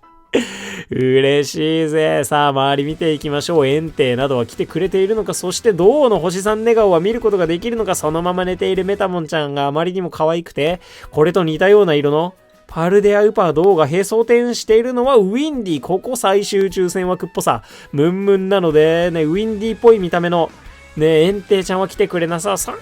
なんすがね、もう安心しきって2体とね、一緒に寝ておりますといった感じ。星3寝顔はあと2ついるので、まだまだド王ちゃんの星3期待したい。ニューが見えたら、だいたいド王ちゃんなんじゃないかなという気がするんだけど、ほっぺぷくぷく星2のグレッグル。この子はオスの子かな、ちょっとオスかメスか判断するのむずすぎるよね。首元の模様なんだけど、炎を吹き上げているのはマグマラシ先生。星3銅の夢ついえてないか。まだもう一個あるか。ラスイチあるよね。ありますか？本当にありますか？星に我慢ね。そうなんす。終わり？待って、終わってませんでしたけれども、終わってました。終わってませんでしたけれども、終わってましたということで、ヘソテンブラザーズがね、今日は来てくれたよというね、そんなすやすやのラストリサーチとなりましたね。パルデアウパー銅の色違いはおろか。ね、最終的に、はい、ドウちゃんの星3も残念ながら見られずというね、結果ではあったんですけれど、まあ、なんとか、ね、パルデアウパーお腹の上で埋まったので、一旦よしとしようと。いうね、そんな感じのリサーチだったのかなと思います。では残りまとめてリサーチしておやつタイム入ってまいりましょう。それこそね、さっきみたいななんか、食 M、パルデアウパーちゃんとか、ぜひサブアカの方には来てほしすぎますといったところで、さあおやつタイム特にチャンスもつかず、本当はねメタモンちゃんなんかももちろんあまりにもお迎えしたすぎてやばいと、やばさがやばいとなっているわけなんですけれども、ここはさすがにパルデアウパー挑戦状を叩きつけていきたいなと思います。さあ最後満腹になられるのかねえ、それはそれで動画を分かっていると言えなくもないが、フラグを立てておくのはこれ以上やめておきましょう。よろしくお願いします、パルデアウパーちゃん。もちろんね、ニコニコ食いしん坊っぽい雰囲気も感じられますので、お迎えできるんじゃないかなと私確信しております。バレンタイン2025ラストだよ。ほらほらって何ね、祈り通じて仲良くなりきることができました。やったぜ。好感度マックスって感じするよな。ありがとうパルデアウパー。じゃあ無事ねお迎えできましたし、これもあれだね、ポケサブレミッションクリアしてんのかしてないのか、もう本当にわけがわからないんですけれども、おえよそんな感じでおやつタイム終了していきたいと思います。AirPods ケースがね、残り 30% であることを私に教えてくれました。急だねということで、こちらももちろんというか、最後はね、パルデアウパーちゃんのね、めちゃくちゃ素敵な笑顔にしておきたいなと思います。ということで、4億、先ほどと大体似たようなね、眠気パワーのリサーチ、結果最終的にこんな感じとなっております。やっぱこれぐらいの眠気パワーまで来ると、本当に園庭狙いの人以外は、エンテを狙っている人以外は分割睡眠した方がいいのだろうなというラインなのかなと思いますね。エンテ狙いの人は本当は闇鍋じゃない週にスヤスヤを狙い撃ちしながらやっていくのがきっといいんだと思うといった感じですね。そんなわけで最終日のリサーチ XP 夢のかけらこんな感じとなりました。やっぱお腹の上でウィンディが来てくれたメインアカウントの方がかなり稼げたけど、まあ4億5000万眠気パワー近いリサーチとしては相当力不足というか、ちょっとね残念なところは感じるよね。そこがやっぱね、ラピスラズリコハンとかゴールド急発電所とかがリサーチ下振れしにくいっていうね、フィールドの良さだったりはするのかなと思いますね。というわけで最後にお迎えできたパルデアウパーちゃん見ていきたいと思います。おはようウパーちゃん、結局6体お迎えできたんだね。のんきなことなっております。元気チャージとの相性がいいぜ。さあ SP404 はのんきで上がってる分だと思う食材なんでしょうか。パン ABA タイプとなりました。まあ大体こうなったりするのよ。はい。ということで、ここまでで分かりそうなスキルもないサブスキル。せーの。ほい。スキル確率アップ想定図、食材確率アップ想定大スピードです。ゲンのんき。はい。といった感じとなりましたね。さっきの子ね、もうオール青だったもんね。あれはあれでめちゃくちゃ珍しかったよね。そんなわけで、食 S、お手スピ S があって、もうそれで私はね、十分かなと思っておりますけれども、まあまあまあ、こんな感じでフィニッシュとなりましたね。パルデアウパーちゃんもね、今後、カカオ担当として狙うタイミング来るだろうなと思っているので、まだまだね、こうトープ洞窟に来た際にはメインアカウント、サブアカウントともにお迎えしていけたらなと思います。そんなわけで、なんだかんだパルデアウパーはやっぱそれなりに中ピックアップなだけあって、お迎えできたというか、出会えたのかなとは思いますね。サブアカ6体ゲットできてるし、満腹に全然多分なられなかったっていうのももちろん大きいんだけど、中ピックアップはさすがに偉大だなと思いました。一方、ホゲータね、やっぱ全然今週1週間見なかった気がするから、最低限は見たけど全然見なかった気がするから、小ピックアップだとそこまでだったのかなというのを結構しっかり感じた1週間ではありましたね。そして色違いのポケモンには出会えないので、ここの確率だけ本当に分割睡眠前提にするのはちょっとご遠慮願えると、さらにありがたいのかなと。ね、普通に一括睡眠でも1週間に2体ぐらいはなんか平均出てくるぐらいの、それで下振れちゃったらしょうがないんだけど、2アカウントあったらね、せめて1体は見られるぐらいの確率にしていていただければ、私の運がないだけなんですけど、これ。ねえ、トープマスター20いけたから何でもよしだね。そんなわけで、バレンタイン2025の1週間でした。無事トープマスター20到達できたので、しばらくどうすんの？来んの？もともとね、マスター20を狙うとかっていうのは本当に副次的な、もともと、そこを目標にやってるわけではないのでね、全然訪れることあるかなと思いますけれども、今後ね、またいつ来るか考えないといけない、本当に。ね、考えないといけないんだけど、一旦とりあえずゴールド来たので、今週じっくり考えたいなと思います。ポケモンデーもね、控えてるので、それぐらいから動き始めるのでも全然よかろうかなと思っております。そんなわけで、バレンタイン2025皆さんはどのようなリサーチとなりましたでしょうか？色違い出会えた？ぜひね、そういったことも教えていただけますと幸いです。楽しかった。素敵な1週間になりました。ありがとう、パルデアウパー。そして君たちのね、本当に笑顔にもマジで癒された1週間でした。また来年のバレンタイン2026でお会いいたしましょう。その頃どうなってるんだろうね。楽しみです。またねー。